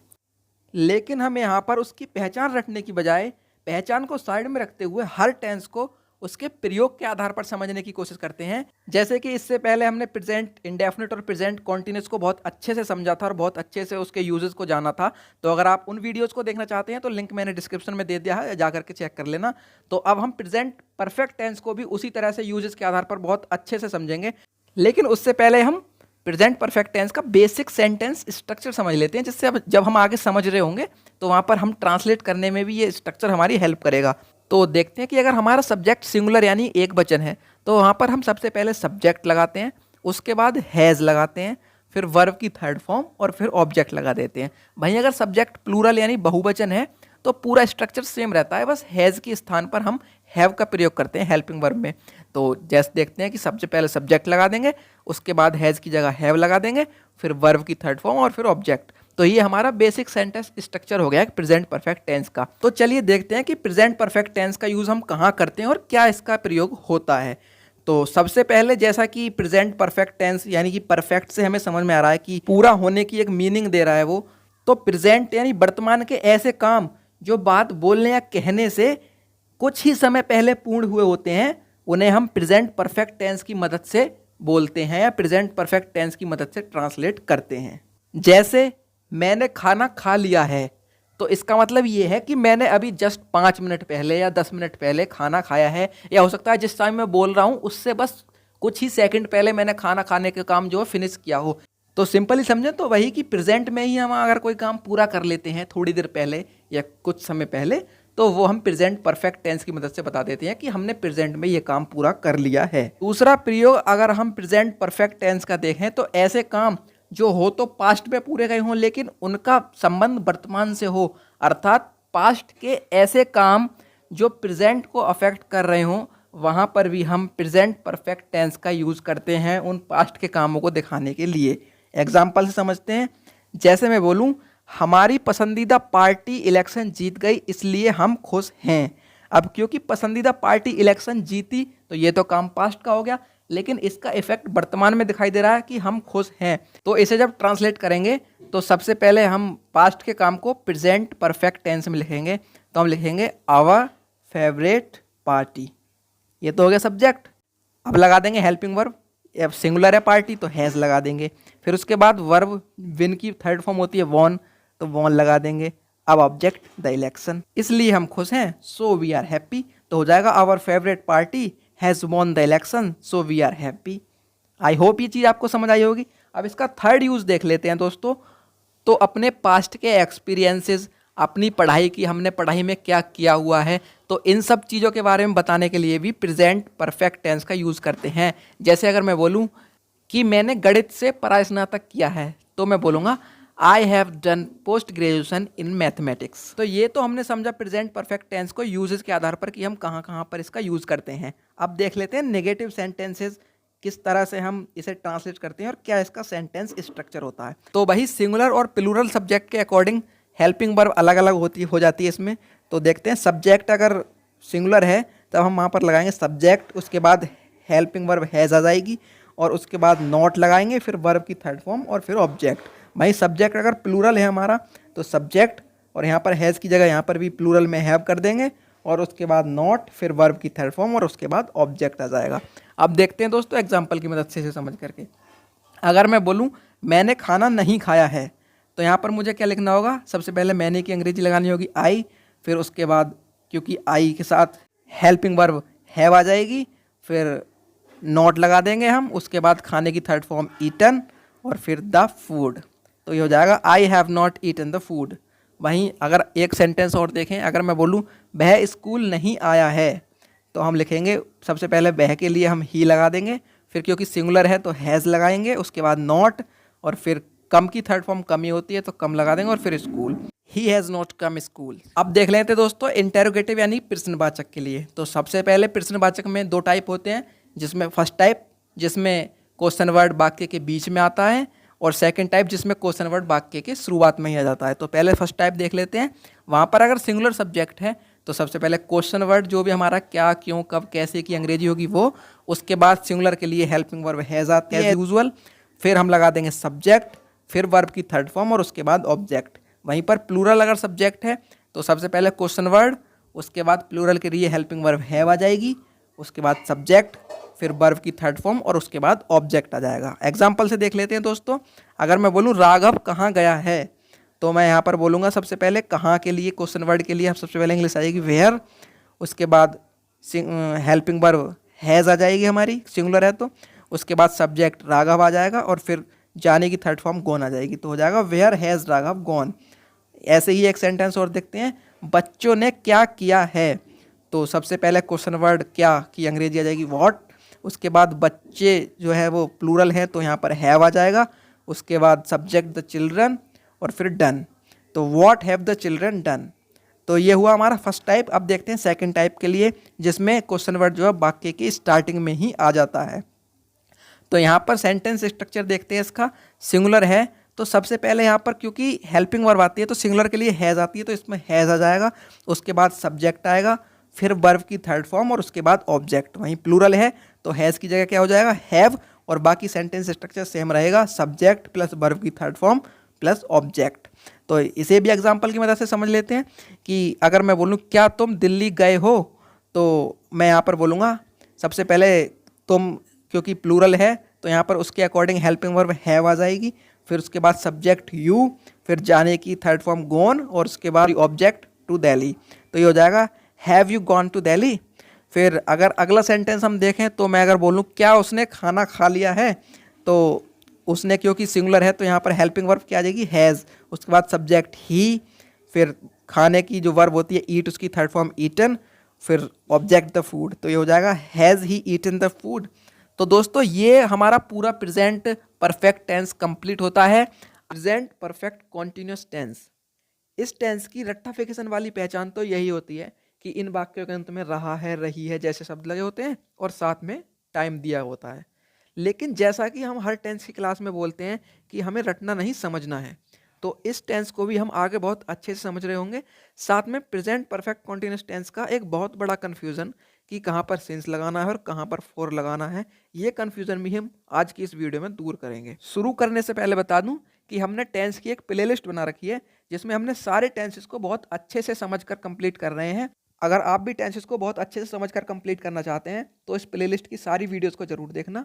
ये प्लेलिस्ट आपको चैनल के प्लेलिस्ट सेक्शन में मिल जाएगी, साथ में इस प्लेलिस्ट का मैंने लिंक डिस्क्रिप्शन में भी दे दिया है। आप समझते हैं प्रेजेंट परफेक्ट कॉन्टिन्यूस टेंस को प्रयोग के आधार पर कि प्रेजेंट परफेक्ट कॉन्टिन्यूस टेंस का प्रयोग कहाँ पर और कब और क्यों करते हैं। तो दोस्तों वर्तमान में जब कोई काम चल रहा होता है तथा उस काम को करते हुए कितना समय हो गया, ये बताने के लिए हम प्रेजेंट परफेक्ट कॉन्टिन्यूस टेंस का यूज करते हैं। या फिर हम ये कह दें कि प्रेजेंट कॉन्टिन्यूस टेंस में जब ड्यूरेशन की बात हो साथ में, तो वहां पर हम प्रेजेंट परफेक्ट कॉन्टिन्यूस टेंस का यूज करते हैं। आगे हम सिंस फॉर का कन्फ्यूजन भी दूर करेंगे। तो सारे टेंसेस के टाइप्स को हम एग्जाम्पल के साथ देखेंगे। तो सबसे पहले देख लेते हैं पॉजिटिव यानी अफर्मेटिव सेंटेंसेस का बेसिक सेंटेंस स्ट्रक्चर क्या होता है। तो जैसा कि हम हर टेंस में देखते हैं कि सिंगुलर और प्लूरल सब्जेक्ट के अकॉर्डिंग हेल्पिंग वर्ब चेंज हो जाती है। तो यहाँ पर हम देखते हैं सिंगुलर अगर सब्जेक्ट है तब सबसे पहले सब्जेक्ट लगाते हैं, उसके बाद सिंगुलर के लिए हैज़ हेल्पिंग वर्ब लगाते हैं और इसके साथ बीन लगाते हैं। उसके बाद वर्ब उसमें आईएनजी जोड़ देंगे, फिर ऑब्जेक्ट, फिर सिंस या फॉर लगाएंगे अकॉर्डिंगली और उसके बाद टाइम लगा देंगे जो भी टाइम दे रखा होगा। अगर सब्जेक्ट प्लूरल है सब्जेक्ट, उसके बाद हेल्पिंग वर्ब यहाँ पर हैज़ की जगह हैव हो जाती है प्लूरल में, उसके बाद बीन लगाएंगे, फिर वर्ब, उसके बाद आईएनजी वर्ब में प्लस ऑब्जेक्ट और फिर सिंस या फॉर लगा करके टाइम लगा देते हैं। अब इसके एग्जाम्पल्स देखने से पहले हम ये कन्फ्यूजन दूर कर लेते हैं कहाँ पर सिंस आता है और कहाँ पर फोर आता है। तो दोस्तों अगर वाक्य में बात हो रही है कितनी देर से बताने के लिए, कितनी देर से या कितने दिन से, यानी ड्यूरेशन की अगर बात हो रही है, जैसे 1 घंटा 2 घंटा, 1 दिन से 2 दिन से, 1 साल से 2 साल से, तो वहाँ पर जब हम लगाएंगे तो फोर लगाएंगे, यानी निश्चित नहीं है, वहाँ पर अनिश्चित समय होता है तो वहाँ फोर लगा देते हैं। लेकिन जब बात हो स्टार्ट टाइम यानी कब से बताने के लिए, जैसे सुबह से, शाम से, 2 बजे से, 8 बजे से, 2019 से, 2020 से, यानी एक निश्चित टाइम दिया होता है, तो वहाँ पर हम सिंस लगा देते हैं। अभी आगे हम इसे एग्जाम्पल से क्लियर कर रहे होंगे तो बहुत अच्छे से ये सब चीज़ें क्लियर हो जाएंगी। तो देखते हैं एग्जाम्पल। अगर मुझे बोलना हो वह 2 घंटे से खेल रहा है, तो इसकी जब ट्रांसलेशन करेंगे तो सबसे पहले वह के लिए ही लगा देंगे। अब क्योंकि ही सिंगुलर है तो इसके अकॉर्डिंग हेल्पिंग वर्ब हैज आ जाएगी, उसके बाद बीन लगा देंगे, फिर प्ले खेलने के लिए उसमें आईएनजी जोड़ देंगे तो प्लेइंग हो जाएगा। उसके बाद क्योंकि 2 घंटे यानी कि ये ड्यूरेशन दिखा रहा है कितनी देर से, तो यहाँ पर क्या लगाएंगे 4, और फिर उसके बाद टाइम लगा देंगे 2 आवर्स, तो ये हो जाएगा he has been playing for 2 hours. एक एग्जाम्पल और देखते हैं। अगर मैं बोलूँ मैं 8 बजे से पढ़ रहा हूँ, तब हम यहाँ पर क्या बोलेंगे, मैं के लिए सबसे पहले आई लगाएंगे। अब मैं क्योंकि प्लूरल कंसीडर करते हैं तो वहाँ पर हैव हेल्पिंग वर्ब आ जाएगी, उसके बाद बीन, फिर पढ़ने की स्टडी, उसमें आईएनजी जोड़ देंगे तो स्टडीइंग हो जाएगा। अब 8 बजे से, तो ये कब से यानी स्टार्ट टाइम को बता रहा है दोस्तों, तो स्टार्ट टाइम यानी कब से के रेफरेंस में हम क्या लगाते हैं, सिंस, तो यहाँ पर सिंस लगा देंगे। फिर 8 o'clock, I have been studying since 8 o'clock। तो ये तो हो गया हमारे अफर्मेटिव यानी पॉजिटिव सेंटेंसेस का। अब नेगेटिव सेंटेंसेस का ये और देख लेते हैं। तो सबसे पहले स्ट्रक्चर देखते हैं नेगेटिव सेंटेंसेस का क्या होता है। तो वही अगर सिंगुलर सब्जेक्ट है तो सबसे पहले सब्जेक्ट आएगा, उसके बाद सिंगुलर के लिए हैज़ लगाते हैं, फिर नॉट आ जाएगा, उसके बाद बीन, यानी हैज़ और बीन के बीच में नॉट लगा देते हैं हम नेगेटिव सेंटेंसेस में। उसके बाद वर्ब प्लस आईएनजी, फिर ऑब्जेक्ट, उसके बाद सिंस या फोर लगाकर टाइम लगा देते हैं। ऐसे ही प्लूरल में सब्जेक्ट आ जाएगा, फिर क्योंकि यहाँ पर प्लूरल है तो यहाँ पर हैज़ की जगह हैव आ जाएगा, उसके बाद बीच में नॉट और उसके बाद बीन आएगा, फिर आईएनजी लगाकर वर्ब लगा देंगे, उसके बाद ऑब्जेक्ट और फिर सिंस या फोर लगाकर टाइम लगा देंगे। तो ये हुआ स्ट्रक्चर। अब देखते हैं एग्जाम्पल की मदद से इसे समझकर। अगर मैं बोलूँ वह 3 दिन से स्कूल नहीं आ रही है, तो मैं क्या बोलूँगा, अब लड़की है तो वह की अंग्रेजी सी लगा देंगे, सी लिख दूंगा, फिर क्योंकि ये सिंगुलर है तो यहाँ पर हेल्पिंग वर्ब हैज़ आ जाएगी, उसके बाद नॉट लगा देंगे। दोस्तों यहाँ पर हैज़ नॉट को एब्रीवेटेड फॉर्म में हैज़ंट भी लिख देते हैं और ये बोलने में भी थोड़ा अट्रैक्टिव लगता है, तो हैज़ नॉट को हम हैज़ंट भी बोल सकते हैं। फिर क्योंकि नॉट लगा दूंगा उसके बाद बीन आ जाएगा, फिर आने की कम और उसमें आईएनजी कमिंग, फिर ऑब्जेक्ट स्कूल, और फिर क्योंकि 3 दिन यानी कि ये ड्यूरेशन बता रहा है, मतलब कितनी देर या कितने दिन से, तो यहाँ पर 4 लगाएंगे, तो 4 लगा देंगे और फिर उसके बाद 3 डेज। तो हम बोलेंगे she has not been coming school for 3 days, या फिर हम बोल सकते हैं she hasn't been coming school for 3 days. एक एग्जाम्पल से और देख लेते हैं। अगर मैं बोलूँ मैं सुबह से टीवी नहीं देख रहा हूँ, तो सबसे पहले मैं के लिए आई लगा देंगे। अब क्योंकि आई के साथ प्लूरल वाली हेल्पिंग वर्ब आएगी तो यहाँ पर हैव लगा देंगे, फिर नॉट और उसके बाद बीन। अब जैसे कि हम हैज़ नॉट को हैज़ंट बोल सकते हैं, यहाँ पर भी हैव नॉट को हैवेंट बोल सकते हैं, ये थोड़ा अट्रैक्टिव लगता है। अब आगे देखते हैं कि बीन के बाद वर्ब में आईएनजी लगेगा तो वॉच और उसमें आईएनजी लगा देंगे, वॉचिंग हो जाएगा देखने के लिए, फिर ऑब्जेक्ट टीवी, और फिर क्योंकि सुबह से यानी कि ये दिखा रहा है स्टार्ट टाइम कब से, सुबह से, तो यहाँ पर सेंस लगेगा और उसके बाद मॉर्निंग लगा देंगे, तो ये हो जाएगा I have not been watching TV since morning, या फिर I haven't been watching TV since morning. अब देखते हैं दोस्तों इंटेरोगेटिव सेंटेंसेस को। तो जैसा कि हम हर टेंस में बात करते हैं कि इंटेरोगेटिव सेंटेंसेस 2 टाइप के होते हैं। फर्स्ट टाइप जिसमें प्रश्नवाचक शब्द यानी क्वेश्चन वर्ड वाक्य के बीच में आता है, जैसे क्या, क्यों, कहाँ, कब, कैसे, वाक्य के बीच में आता है, वो फर्स्ट टाइप होता है। सेकंड टाइप वो होता है जिसमें प्रश्नवाचक शब्द यानी क्वेश्चन वर्ड सेंटेंस यानी वाक्य की शुरुआत में ही आ जाता है, वो सेकंड टाइप होता है। तो सबसे पहले फर्स्ट टाइप देख लेते हैं। तो फर्स्ट टाइप का सेंटेंस स्ट्रक्चर कुछ इस तरह से होता है कि अगर सिंगुलर सब्जेक्ट है तो सबसे पहले क्वेश्चन वर्ड आएगा, उसके बाद सिंगुलर के लिए हैज़ हेल्पिंग वर्ब आ जाएगी, फिर उसके बाद सब्जेक्ट लगा देंगे, उसके बाद बीन, फिर उसके बाद verb plus ING plus object, फिर सेंस या फोर लगा करके टाइम लगा देंगे। वहीं सब्जेक्ट अगर प्लूरल है हमारा तो क्वेश्चन वर्ड, अब इसमें इतना ही चेंज होता है क्योंकि अगर सिंगुलर है तो हैज़ और प्लूरल है तो हैव हेल्पिंग वर्ब, फिर सेम रहता है आगे भी, उसके बाद सब्जेक्ट लगा देंगे प्लस बीन प्लस वर्ब की आईएनजी फॉर्म प्लस ऑब्जेक्ट, उसके बाद सेंस या फोर लगा करके टाइम लगा देंगे। एग्जाम्पल से देखते हैं, अच्छे से क्लियर हो जाएगा। अगर मैं बोलूँ तुम कल से क्या कर रहे हो, तो सबसे पहले क्वेश्चन वर्ड यानी क्या की अंग्रेजी हम वॉट लगा देंगे। उसके बाद क्योंकि तुम प्लूरल है तो यहाँ पर हैव हेल्पिंग वर्ब आ जाएगी। उसके बाद सब्जेक्ट यू आ जाएगा। फिर करने की डू होती है, इसमें आईएनजी लगा देंगे, डूइंग हो जाएगा। फिर क्योंकि कल से यानी कि कब से स्टार्ट पॉइंट बता रहा है ना ये, तो यहाँ पर सिंस लगा देंगे।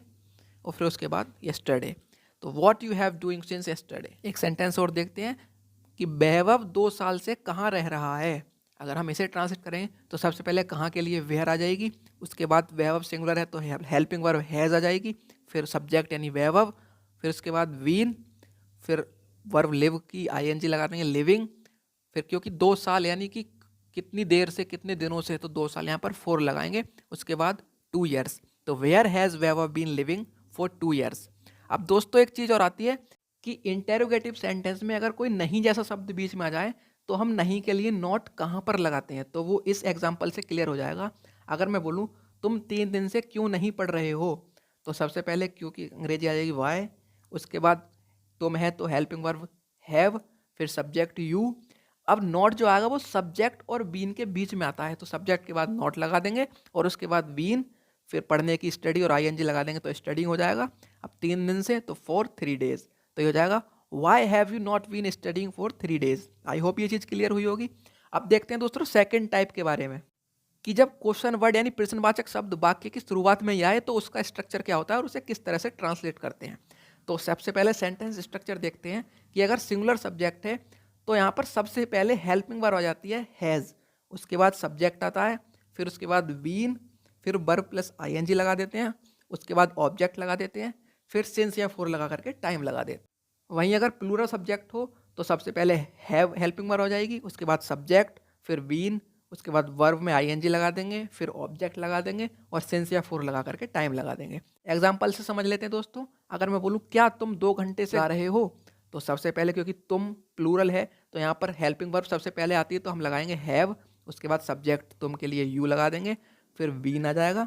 फिर गाना गाने की सिंग होती है, उसमें आईएनजी लगा देंगे, सिंगिंग फॉर 2 घंटे से यानी फॉर 2 आवर्स, तो यह हो जाएगा have you been singing for 2 hours. ऐसे ही हम नहीं के सेंस में देखते हैं कि अगर सेकंड टाइप के सेंटेंस में नहीं वाला कोई मीनिंग आती है तो वहाँ पर हम नॉट को कहाँ पर प्लेस करते हैं। तो यहाँ पर हम देखते हैं क्या वह 15 दिन से स्कूल नहीं आ रहा है, तो ये हो जाएगा सबसे पहले वह सिंगुलर है तो यहाँ पर हैज़ लगा देंगे। उसके बाद वह के लिए ही यानी सब्जेक्ट आ जाएगा। फिर सब्जेक्ट और वीन के बीच में नॉट आएगा तो ही के बाद नॉट और उसके बाद वीन लगा देंगे। फिर आने की कम, उसमें आईएनजी लगा देंगे, कमिंग हो जाएगा।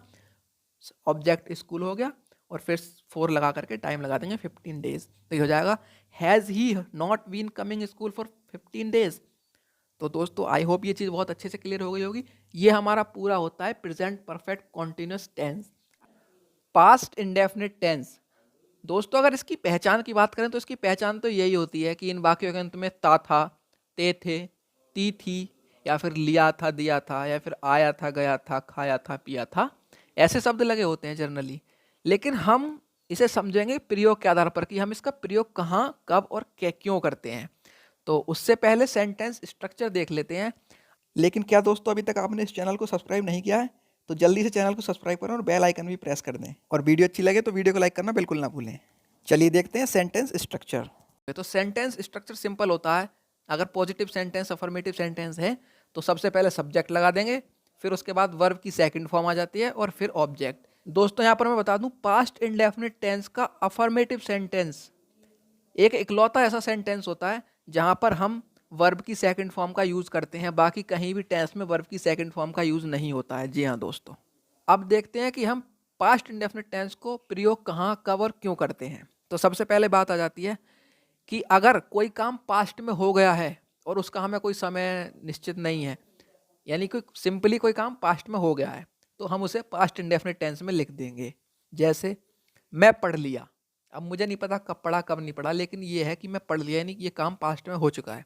तो यहाँ पर मैं लिखूँगा आई और स्टडी की सेकंड फॉर्म स्टडीड, बस आई स्टडीड, इतना ही है। उसके बाद अगर मैं बोलूँ उन्होंने हमें आमंत्रित किया, तो ये काम हुआ तो पास्ट में क्या आमंत्रित किया, लेकिन हमें नहीं पता कब किया कब नहीं किया, तो यहाँ पर भी हम सिंपली लिख देंगे दे, उन्होंने की दे, फिर इनवाइट की सेकंड फॉर्म इनवाइटेड और फिर हमें यानी अस, दे इनवाइटेड अस। अब सेकंड यूज की अगर हम बात करें तो जब हमें अपनी पास्ट की आदतें यानी हैबिट बतानी हो वहाँ पर भी हम पास्ट इंडेफिनिट टेंस का यूज़ करते हैं। हम अपनी पास्ट की आदतों को वुड या फिर यूज टू मॉडल के द्वारा भी बता सकते हैं, लेकिन हम प्रेजेंट इंडेफिनिट टेंस के द्वारा भी हम बताते हैं। अब एग्जांपल से मैं क्लियर कर देता हूँ। अगर मैं बोलूँ मैं बचपन में वीडियो गेम खेलता था, तो इसका ट्रांसलेशन करेंगे हम। सबसे पहले मैं के लिए आई लगा देंगे, खेलने की प्ले, और उसमें सेकंड फॉर्म अगर लगाएंगे तो प्लेड हो जाएगा वो, फिर ऑब्जेक्ट वीडियो गेम, और फिर बाद में बचपन में यानी इन चाइल्डहुड, तो हो जाएगा I played video game in childhood. अब ये भी देख लेते हैं कि यूज टू से हम कैसे बनाते हैं। हालांकि वो पास्ट इंडेफिनिट का कंसेप्ट नहीं है, लेकिन देख लेते हैं साथ के साथ। जब हमें आदत बतानी होती है तो हम यूज टू का भी यूज़ कर लेते हैं। तो वहाँ पर हम लिखते हैं I used to play video game in childhood. अब यूज टू क्योंकि मॉडल होता है, तो मॉडल के बाद हम वर्ब की फर्स्ट फॉर्म ही लगाते हैं, तो इसलिए हमने यहाँ प्ले लगाया। आई होप ये चीज़ समझ आई होगी। एक एग्जांपल और देख लेते हैं दोस्तों पास्ट इंडेफिनिट के लिए, कि अगर मैं बोलूँ मैं बोर्ड एग्जाम में रात को पढ़ता था, तो ये मेरी एक आदत हो गई पास्ट की। तो इसे मैं बनाऊंगा मैं के लिए सबसे पहले आई, फिर पढ़ने की सेकंड फॉर्म हो जाएगी studied in night in board exams. तो I studied in night in board exams. I hope ये चीज़ क्लियर हुई होगी। अब देखते हैं नेगेटिव सेंटेंसेस की। तो पास्ट इंडेफिनिट के नेगेटिव सेंटेंस में भी चाहे तो सब्जेक्ट सिंगुलर हो या प्लूरल हो, उसके लिए भी सेंटेंस स्ट्रक्चर सेम ही रहता है। तो इसमें सबसे पहले हम सब्जेक्ट लगा देते हैं, फिर यहाँ पर हेल्पिंग वर्ब हो जाती है डिड। डू डज की पास्ट फॉर्म होती है डिड, तो वही हेल्पिंग वर्ब यहाँ जाती है। जैसा हम प्रेजेंट इंडेफिनिट में डू डज लगाते थे, यहाँ पर डिड लगा देंगे। उसके बाद नॉट लगा देंगे दोस्तों। अब क्योंकि डिड, डू, डिड और डज के बाद हमेशा वर्ब की फर्स्ट फॉर्म लगाते हैं, तो वर्ब की फर्स्ट फॉर्म और फिर ऑब्जेक्ट। तो ये अगर एग्जाम्पल की मदद से हम समझने की कोशिश करें, तो अगर मैं बोलूँ मैंने खाना नहीं खाया, तो इसके लिए सबसे पहले मैंने के लिए हम आई लगा देंगे, फिर डिड आ जाएगी और उसके बाद नॉट। अब डिड नॉट को दोस्तों हम एब्रीवेटेड फॉर्म में डिडंट भी बोल देते हैं। डिडंट ये थोड़ा इंप्रेसिव लगता है बोलने में, तो हम बोल देंगे आई डिडंट ईट फूड या I did not eat food. फिर एक एग्जांपल और देख लेते हैं। अगर मैं बोलूँ वह स्कूल नहीं गया था, तो हम वह के लिए सबसे पहले ही लगाएंगे, फिर हेल्पिंग वर्ब डिड आ जाएगी, उसके बाद नॉट, फिर गो टू स्कूल। तो ये हो जाएगा he did not go to school, या फिर हम इसे ऐसा ही बोल सकते हैं he didn't go to school. I hope negative भी आपको क्लियर हो गया होगा। अब देखते हैं इंटेरोगेटिव। तो जैसा कि हम हर पिछले टेंस में देखते हुए आ रहे हैं कि इंटेरोगेटिव टू टाइप्स के होते हैं। पहला टाइप जो होता है उसमें क्वेश्चन वर्ड यानी प्रश्नवाचक शब्द वाक्य के बीच में आता है। तो और सेकंड टाइप जो होता है वहाँ पर प्रश्नवाचक शब्द यानी कि क्वेश्चन वर्ड सेंटेंस के स्टार्टिंग में ही आ जाता है। तो सबसे पहले फर्स्ट टाइप देख लेते हैं, जहाँ पर क्वेश्चन वर्ड यानी क्या, कब, क्यों, कहाँ, कैसे वाक्य के बीच में आए। तो उसका सेंटेंस स्ट्रक्चर देखते हैं। तो सबसे पहले हम क्वेश्चन वर्ड लगाते हैं, जो भी क्या, कब, कहाँ, कैसे की अंग्रेजी होती है वो। उसके बाद डिड हेल्पिंग वर्ब आ जाएगी, फिर उसके बाद सब्जेक्ट लगा देंगे, फिर वर्ब की फर्स्ट फॉर्म और फिर ऑब्जेक्ट। एग्जाम्पल की मदद से समझते हैं। अगर मैं बोलूँ अध्यापक ने तुम्हें क्यों डांटा था, तो इसका जब हम ट्रांसलेशन करेंगे तो सबसे पहले क्यों यानी क्वेश्चन वर्ड लगाएंगे, तो क्यों के लिए वाई लगा देंगे, फिर उसके बाद हेल्पिंग वर्ब डिड आ जाएगी, फिर सब्जेक्ट टीचर, फिर डांटने की आ जाएगी स्कोल्ड, और फिर ऑब्जेक्ट यू। तो ये हो जाएगा why did teacher scold you. एक सेंटेंस और देखते हैं। अगर हम बोलें तुम उसके साथ कहाँ गए थे, तो हम बोलेंगे इसे सबसे पहले कहाँ के लिए वेयर आ जाएगी, फिर हेल्पिंग वर्ब डिड, फिर सब्जेक्ट यानी तुम, तो यू आ जाएगा, गो जाने की गो आ जाएगी, फिर उसके साथ की जाएगी विद हिम। तो ये हो जाएगा where did you go with him. तो ये फर्स्ट टाइप हुआ। अब सेकंड टाइप भी देख लेते हैं दोस्तों। तो सेकंड टाइप का सेंटेंस स्ट्रक्चर कुछ इस टाइप से होता है कि सबसे पहले हम डिड लगाते हैं, उसके बाद सब्जेक्ट आता है हमारा, फिर वर्ब की फर्स्ट फॉर्म और फिर ऑब्जेक्ट लगा देते हैं। एग्जाम्पल देखते हैं। अगर मैं बोलूँ क्या तुम बाजार गए थे, तो सबसे पहले क्योंकि हेल्पिंग वर्ब आती है तो डिड आ जाएगा, उसके बाद सब्जेक्ट यू, फिर जाने की गो हो जाएगी, और फिर बाजार के लिए लगा देंगे टू मार्केट। तो ये हो जाएगा did you go to market. एक एग्जाम्पल और देख लेते हैं दोस्तों। अगर हम बोलें क्या रमेश ने कंपनी छोड़ दी, तो इसे हम जब ट्रांसलेट करेंगे तो सबसे पहले हेल्पिंग वर्ब डिड आ जाएगी, उसके बाद सब्जेक्ट यानी रमेश, फिर छोड़ने की लीव, और फिर ऑब्जेक्ट द कंपनी। तो ये हो जाएगा did Ramesh leave the company. तो ये होता है हमारा past indefinite tense complete. Next past continuous tense. अगर इस टेंस की पहचान जो रट्टा फिक्सन वाली पहचान होती है उसकी बात करें, तो वो ये होती है कि इन वाक्यों के अंत में रहा था, रही थी, रहे थे आदि शब्द लगे हुए होते हैं। लेकिन जैसा कि हम हर टेंस की क्लास में बोलते हैं कि हम ज़्यादा फोकस रटने की बजाय समझने पर करते हैं, प्रैक्टिकली समझने पर करते हैं, जिससे हमारी इंग्लिश की समझ तो बिल्डअप होती है, साथ में हम बहुत अच्छी तरह से इंटरेस्टिंग वे में लर्निंग कर पाते हैं। तो आगे हम पास्ट कॉन्टिन्यूस टेंस को प्रयोग के आधार पर समझेंगे, लेकिन उससे पहले एक बेसिक सेंटेंस स्ट्रक्चर देख लेते हैं कि पास्ट कॉन्टिन्यूस टेंस का बेसिक सेंटेंस स्ट्रक्चर क्या होता है। तो अगर सब्जेक्ट सिंगुलर है तो हम सबसे पहले सब्जेक्ट लगाते हैं, उसके बाद वाज लगा देते हैं सिंगुलर है तो, फिर वर्ब की फर्स्ट फॉर्म उसमें आईएनजी जोड़ देंगे और फिर ऑब्जेक्ट आ जाता है। ऐसे ही अगर सब्जेक्ट प्लूरल होता है हमारा तो सबसे पहले सब्जेक्ट लगाते हैं, उसके बाद यहाँ पर वर्ब लगा देते हैं, फिर वर्ब प्लस आईएनजी यानी वर्ब की फॉर्म में आईएनजी जोड़ देंगे और उसके बाद ऑब्जेक्ट आ जाता है। ये हमारा बेसिक सेंटेंस स्ट्रक्चर हुआ। इसी तरह से हम सेंटेंस को क्रिएट करते हैं, ट्रांसलेट करते हैं। अब प्रयोग के आधार पर समझ लेते हैं कि पास्ट कॉन्टिन्यूस टेंस का हम यूज कहाँ, कब और क्यों करते हैं। तो दोस्तों, जब हम पास्ट की बात करते हैं तो हम पास्ट के जिस समय की बात कर रहे होते हैं उस एग्जैक्ट पॉइंट ऑफ टाइम पर क्या हो रहा था या सब्जेक्ट क्या एक्शन कर रहा था, कंटिन्यू चल रहा था वो, उस चीज को बताने के लिए हम पास्ट कॉन्टिन्यूस टेंस का यूज करते हैं। अब देखते हैं एग्जाम्पल की मदद से इसे समझ करके, और भी अच्छे से आपको एग्जाम्पल से समझ में आ जाएगा। अगर मैं बोलूं तुम गाड़ी चला रहे थे, तो मैं जिस पॉइंट ऑफ टाइम की बात कर रहा हूं पास्ट में, उस समय क्या एक्शन हो रहा था, तुम गाड़ी चला रहे थे, यानी ये कंटिन्यू हो रहा था काम। तो यहाँ पर इसे ट्रांसलेट जब करेंगे हम तो सबसे पहले सब्जेक्ट लगा देंगे यानी कि यू, फिर उसके बाद हेल्पिंग वर्ब यू के अकॉर्डिंग यानी कि यू प्लूरल है तो वर आ जाएगा। उसके बाद चलाने की ड्राइव होती है उसमें आईएनजी लगाएंगे तो ड्राइविंग हो जाएगा और फिर ऑब्जेक्ट द कार आ जाएगा। तो ये हो जाएगा you were driving the car. एक एग्जाम्पल और देखते हैं, मैं क्रिकेट खेल रहा था। यहाँ पर सबसे पहले मैं के लिए आई लगाएंगे। अब दोस्तों, पास्ट कॉन्टिन्यूस टेंस एक अकेला ऐसा टेंस है जहां पर आई को सिंगुलर कंसीडर किया जाता है और सिंगुलर वाली हेल्पिंग वर्ब लगाई जाती है। जैसा कि हमने पीछे देखा था कि प्रेजेंट परफेक्ट और प्रेजेंट परफेक्ट कॉन्टिन्यूस में आई के साथ हम प्लूरल वाली ही हेल्पिंग वर्ब लगा रहे थे, और प्रेजेंट कॉन्टिन्यूस में आई के लिए एक अलग से हेल्पिंग वर्ब एम थी। लेकिन पास्ट कॉन्टिन्यूस टेंस में इसके साथ हमेशा सिंगुलर वाली ही हेल्पिंग वर्ब आती है, प्लूरल इसे कंसिडर नहीं किया जाता है। और ये अकेला ऐसा टेंस है जहां पर हम सिंगुलर वाली हेल्पिंग वर्ब आई के साथ लगाते हैं। तो यहाँ पर आई के साथ वॉज आ जाएगा।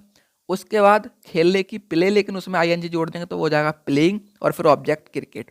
तो ये हो जाएगा I was playing cricket. I hope ये चीज़ अच्छे से आपको समझ में आ गई होगी। अब देखते हैं दोस्तों नेगेटिव सेंटेंस के सेंटेंस स्ट्रक्चर को और किस तरह से हम उसे ट्रांसलेट या क्रिएट करते हैं। तो अगर हमारा सब्जेक्ट सिंगुलर है तो सबसे पहले सब्जेक्ट आ जाएगा, उसके बाद हेल्पिंग वर्ब वाज, उसके बाद नॉट लगा देंगे, फिर वर्ब में आईएनजी जोड़ देंगे और उसके बाद ऑब्जेक्ट लगा देंगे। वहीं अगर हमारा सब्जेक्ट प्लूरल है तो सबसे पहले सब्जेक्ट आ जाएगा, उसके बाद वर्ब लगा देंगे हेल्पिंग वर्ब यहाँ पर, फिर नॉट आ जाएगा, उसके बाद वर्ब में आईएनजी जोड़कर लगा देंगे और फिर ऑब्जेक्ट लगा देंगे। एग्जाम्पल से समझते हैं, बहुत अच्छे से क्लियर हो जाएगा। अगर हमें बोलना हो मैं ताश नहीं खेल रहा था, तो यहाँ पर सबसे पहले मैं के लिए यानी सब्जेक्ट के लिए आई लगा देंगे। उसके बाद आई को क्योंकि हम सिंगुलर कंसीडर करते हैं यहाँ पर और सिंगुलर वाली ही हेल्पिंग वर्ब लगाते हैं, यहाँ पर वाज लगा देंगे। उसके बाद नॉट आ जाएगा, फिर खेलने की प्ले उसमें आईएनजी जोड़ेंगे तो प्लेइंग हो जाएगा, और फिर ताश के लिए कार्ड लगा देंगे तो ये हो जाएगा I was not playing card. वहीं एक सेंटेंस और देखते हैं, अगर बोला जाए तुम टीवी नहीं देख रहे थे, तो इसे जब ट्रांसलेट करेंगे तो सबसे पहले सब्जेक्ट यू आ जाएगा, उसके बाद क्योंकि ये प्लूरल है तो यहाँ पर वर आ जाएगी हेल्पिंग वर्ब, उसके बाद नॉट लगा देंगे हम, फिर देखने की वॉच हो गई उसमें आईएनजी जोड़ेंगे तो वॉचिंग हो जाएगा, और फिर ऑब्जेक्ट टीवी। तो ये हो जाएगा you were not watching TV. अब नेगेटिव भी हो गया। अब देखते हैं इंटेरोगेटिव सेंटेंसेस को। तो जैसा कि हम हर टेंस में बात करते हैं कि इंटेरोगेटिव सेंटेंसेस टू टाइप्स के होते हैं। पहला टाइप वो होता है जिसमें क्वेश्चन वर्ड यानी प्रश्नवाचक शब्द वाक्य के बीच में आ जाता है, यानी क्यों, कहाँ, कब, कैसे वाक्य के बीच में आता है। और सेकंड टाइप वो होता है जहां पर क्वेश्चन वर्ड यानी प्रश्नवाचक शब्द वाक्य की स्टार्टिंग में ही आ जाता है। तो सबसे पहले टाइप फर्स्ट की सेंटेंस स्ट्रक्चर को समझ लेते हैं कि किस तरह से इसका सेंटेंस स्ट्रक्चर होता है। तो वही, अगर सब्जेक्ट हमारा सिंगुलर है तो हम लगाएंगे सबसे पहले क्वेश्चन वर्ड, उसके बाद सिंगुलर के अकॉर्डिंग हेल्पिंग वर्ब आ जाएगी वॉज, फिर हम लगा देंगे अपना सब्जेक्ट, उसके बाद हम वर्ब की फॉर्म में आईएनजी जोड़ देंगे और उसके बाद लगा देंगे ऑब्जेक्ट। वहीं सब्जेक्ट अगर हमारा प्लूरल है तो हम सबसे पहले क्वेश्चन वर्ड ही लगाएंगे, यहाँ पर हेल्पिंग वर्ब क्या आ जाएगी दोस्तों, वर, उसके बाद हमारा सब्जेक्ट आ जाएगा, फिर वर्ब की फॉर्म में आईएनजी जोड़ करके और उसके बाद ऑब्जेक्ट लगा देंगे। एग्जाम्पल से समझते हैं, बहुत अच्छे से क्लियर होगा।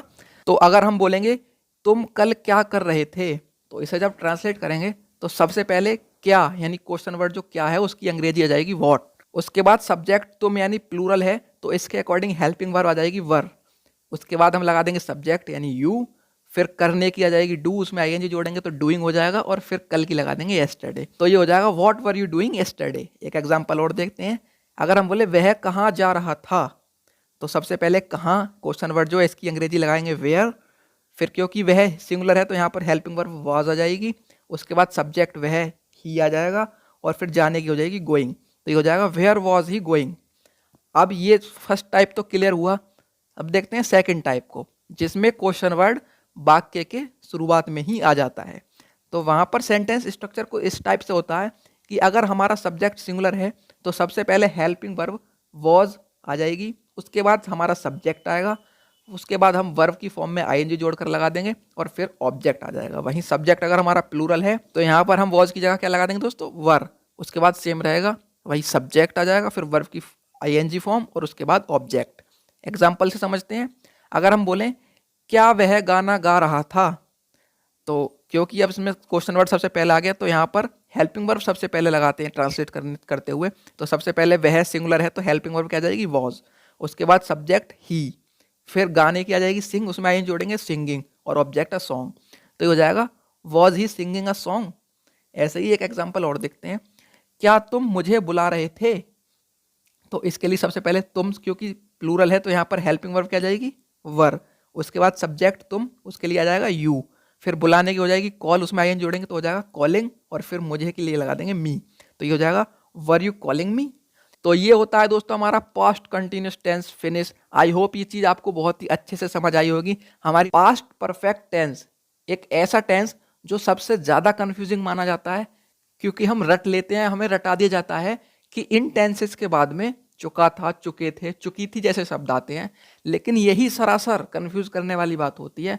लेकिन आज की वीडियो देखने के बाद पास्ट परफेक्ट टेंस में होने वाला सारा कंफ्यूजन ही दूर होने वाला है।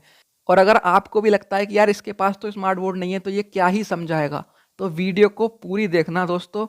एंड आई प्रॉमिस यू कि इस क्लास को पूरा देखने के बाद आप ना सिर्फ अपने कंफ्यूजन से बाहर निकलेंगे, बल्कि दूसरों को भी बहुत कॉन्फिडेंटली पास्ट परफेक्ट टेंस समझा पाएंगे। तो समझने से पहले एक बार इसका सेंटेंस फ्रेमिंग स्ट्रक्चर देख लेते हैं कि किस तरह से इसका सेंटेंस को फ्रेम किया जाता है। तो सबसे पहले इसमें सब्जेक्ट आ जाता है, उसके बाद इसकी हेल्पिंग वर्ब हेड होती है तो हेड हेल्पिंग वर्ब आ जाती है, उसके बाद मेन वर्ब की थर्ड फॉर्म आ जाती है, और उसके बाद ऑब्जेक्ट आ जाता है। तो ये कुछ इस तरह से हमारा सेंटेंस स्ट्रक्चर होता है। अब सबसे पहले समझते हैं कि पास्ट परफेक्ट टेंस का यूज हम कब, कहां और क्यों करते हैं, आखिर हमें जरूरत क्या होती है पास्ट परफेक्ट टेंस को यूज करने की।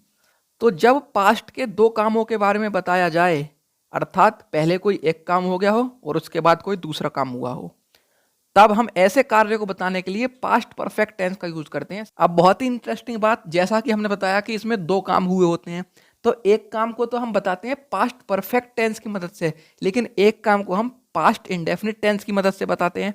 अब अगर आपको पास्ट इंडेफिनिट टेंस नहीं आता है तो मैंने वीडियो ऑलरेडी बना रखी है पास्ट इंडेफिनिट टेंस में, उसकी लिंक मैंने डिस्क्रिप्शन में दे दी है। आप अगर देखना चाहते हैं तो उसे भी देख सकते हैं, अगर आपको आता है तो बहुत ही अच्छी बात है। अब हम ये देख लेते हैं कि कौन से काम को हम पास्ट परफेक्ट टेंस में लिखेंगे और कौन से काम को पास्ट इंडेफिनिट टेंस में लिखेंगे। तो दोस्तों ऐसा काम जो पास्ट में सबसे पहले हुआ हो, मतलब पास्ट में होने वाले काम के भी पास्ट में यानी पास्ट ऑफ पास्ट हो गया हो, वहां पर हम पास्ट परफेक्ट टेंस का यूज करते हैं। और जो बाद में होने वाला काम होता है वहां पर हम पास्ट इंडेफिनिट टेंस का यूज करते हैं। एग्जाम्पल से बहुत अच्छे से क्लियर होगा, तो चलिए एग्जाम्पल देख लेते हैं। अगर हम बोले कक्षा समाप्त होने से पहले हमने अपना पेपर पूर्ण कर लिया था, तो यहाँ पर देखो दो काम हुए, एक तो कक्षा समाप्त हुई है और एक हमने अपने पेपर कर लिया है। अब देखते हैं इसमें पहले कौन सा काम हुआ है, पास्ट ऑफ पास्ट क्या है। तो कक्षा समाप्त हुई है बाद में और हमने अपना पेपर कर लिया था पहले ही, तो यहाँ पर जो पेपर करने वाला काम है ये पास्ट ऑफ पास्ट है, तो इसे हम किस में लगाएंगे, पास्ट परफेक्ट टेंस में। तो चलिए लिखते हैं, तो ये हो जाएगा we had finished our exam, और क्योंकि यहाँ पर बाद में है तो यहाँ पर कंजंक्शन लगा देंगे बिफोर, और उसके बाद क्लास समाप्त होने की है तो वो क्लास एंडेड हो जाएगा। तो ये हो जाएगा we had finished our exam before the class ended. दोस्तों एक चीज़ और बता दूं, अगर बाद की बात हो रही है तो वहाँ पर कंजंक्शन आएगा आफ्टर, और अगर पहले की बात हो रही है तो वहाँ पर कंजंक्शन आएगा बिफोर। ये चीज़ हो सकता है आपको क्लियर ना हो तो मैंने इसलिए बता दिया। अब उस टेंस का रिवर्स करके देखते हैं कि अगर उसका उल्टा हो तब क्या होगा।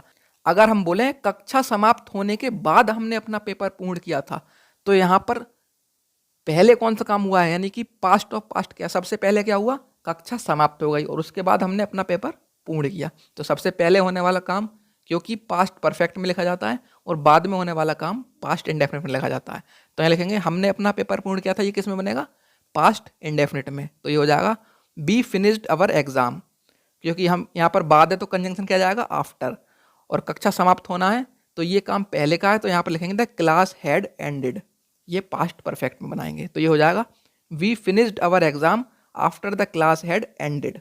आई होप ये चीज़ आपको समझ आई होगी। अभी 2 एग्जाम्पल्स और देखते हैं, लेकिन अगर दोस्तों समझने में मज़ा आ रहा हो तो यार वीडियो को लाइक कर दो और चैनल को सब्सक्राइब कर लो। चलिए देखते हैं नेक्स्ट एग्जाम्पल। अब अगर हम बोलें तुम्हारे आने से पहले मैं सो चुका था, तो इसमें पहले कौन सा एक्शन हुआ है, मैं सो गया था, और बाद में कौन सा हुआ है, तुम आए हो। तो सबसे पहले मैं सो चुका था का परफेक्ट टेंस में बनाएंगे, तो इसे लिखेंगे आई हैड स्लेप्ट। फिर पहले है तो बिफोर कंजंक्शन आ जाएगा, बिफोर लगा देंगे, और तुम बाद में आए हो तो इसे पास्ट इंडेफिनिट में लिखेंगे यू केम। तो ये पूरा हो जाएगा I had slept before you केम। अब इसका एक रिवर्स करके देखते हैं, तुम्हारे आने के बाद में सोया था, तो यहाँ पर बाद में कौन सा काम हुआ है, मैं सोया था, और सबसे पहले कौन सा काम हो गया, तुम्हारे आने का। तो तुम्हारे आने वाली चीज़ हम किस में लिखेंगे, पास्ट परफेक्ट में, और मैं सो गया था इसे पास्ट इंडेफिनिट में, तो इसे लिखेंगे आई स्लेप्ट। अब क्योंकि बाद इसमें है तो इसमें कंजंक्शन क्या जाएगा, आफ्टर, और इसके बाद तुम्हारे आने का तो यू हैड कम, तो ये हो जाएगा I slept after you had come.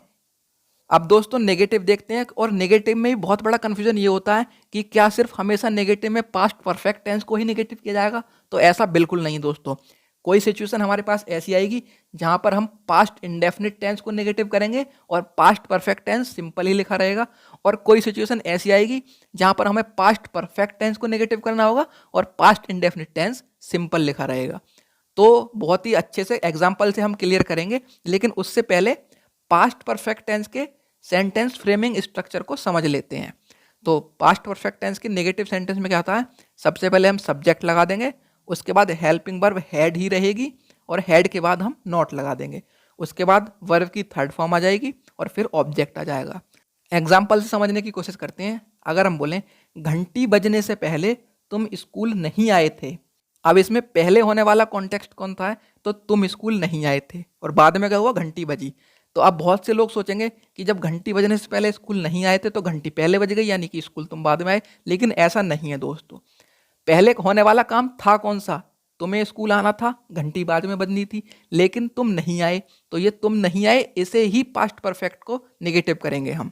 तो इसे अगर देखें तो you had not come school, और फिर पहले है तो कंजंक्शन बिफोर आ जाएगा और उसके बाद रंग द बेल, तो ये हो जाएगा you had not come school before रंग द बेल। एक एग्जाम्पल और देखते हैं।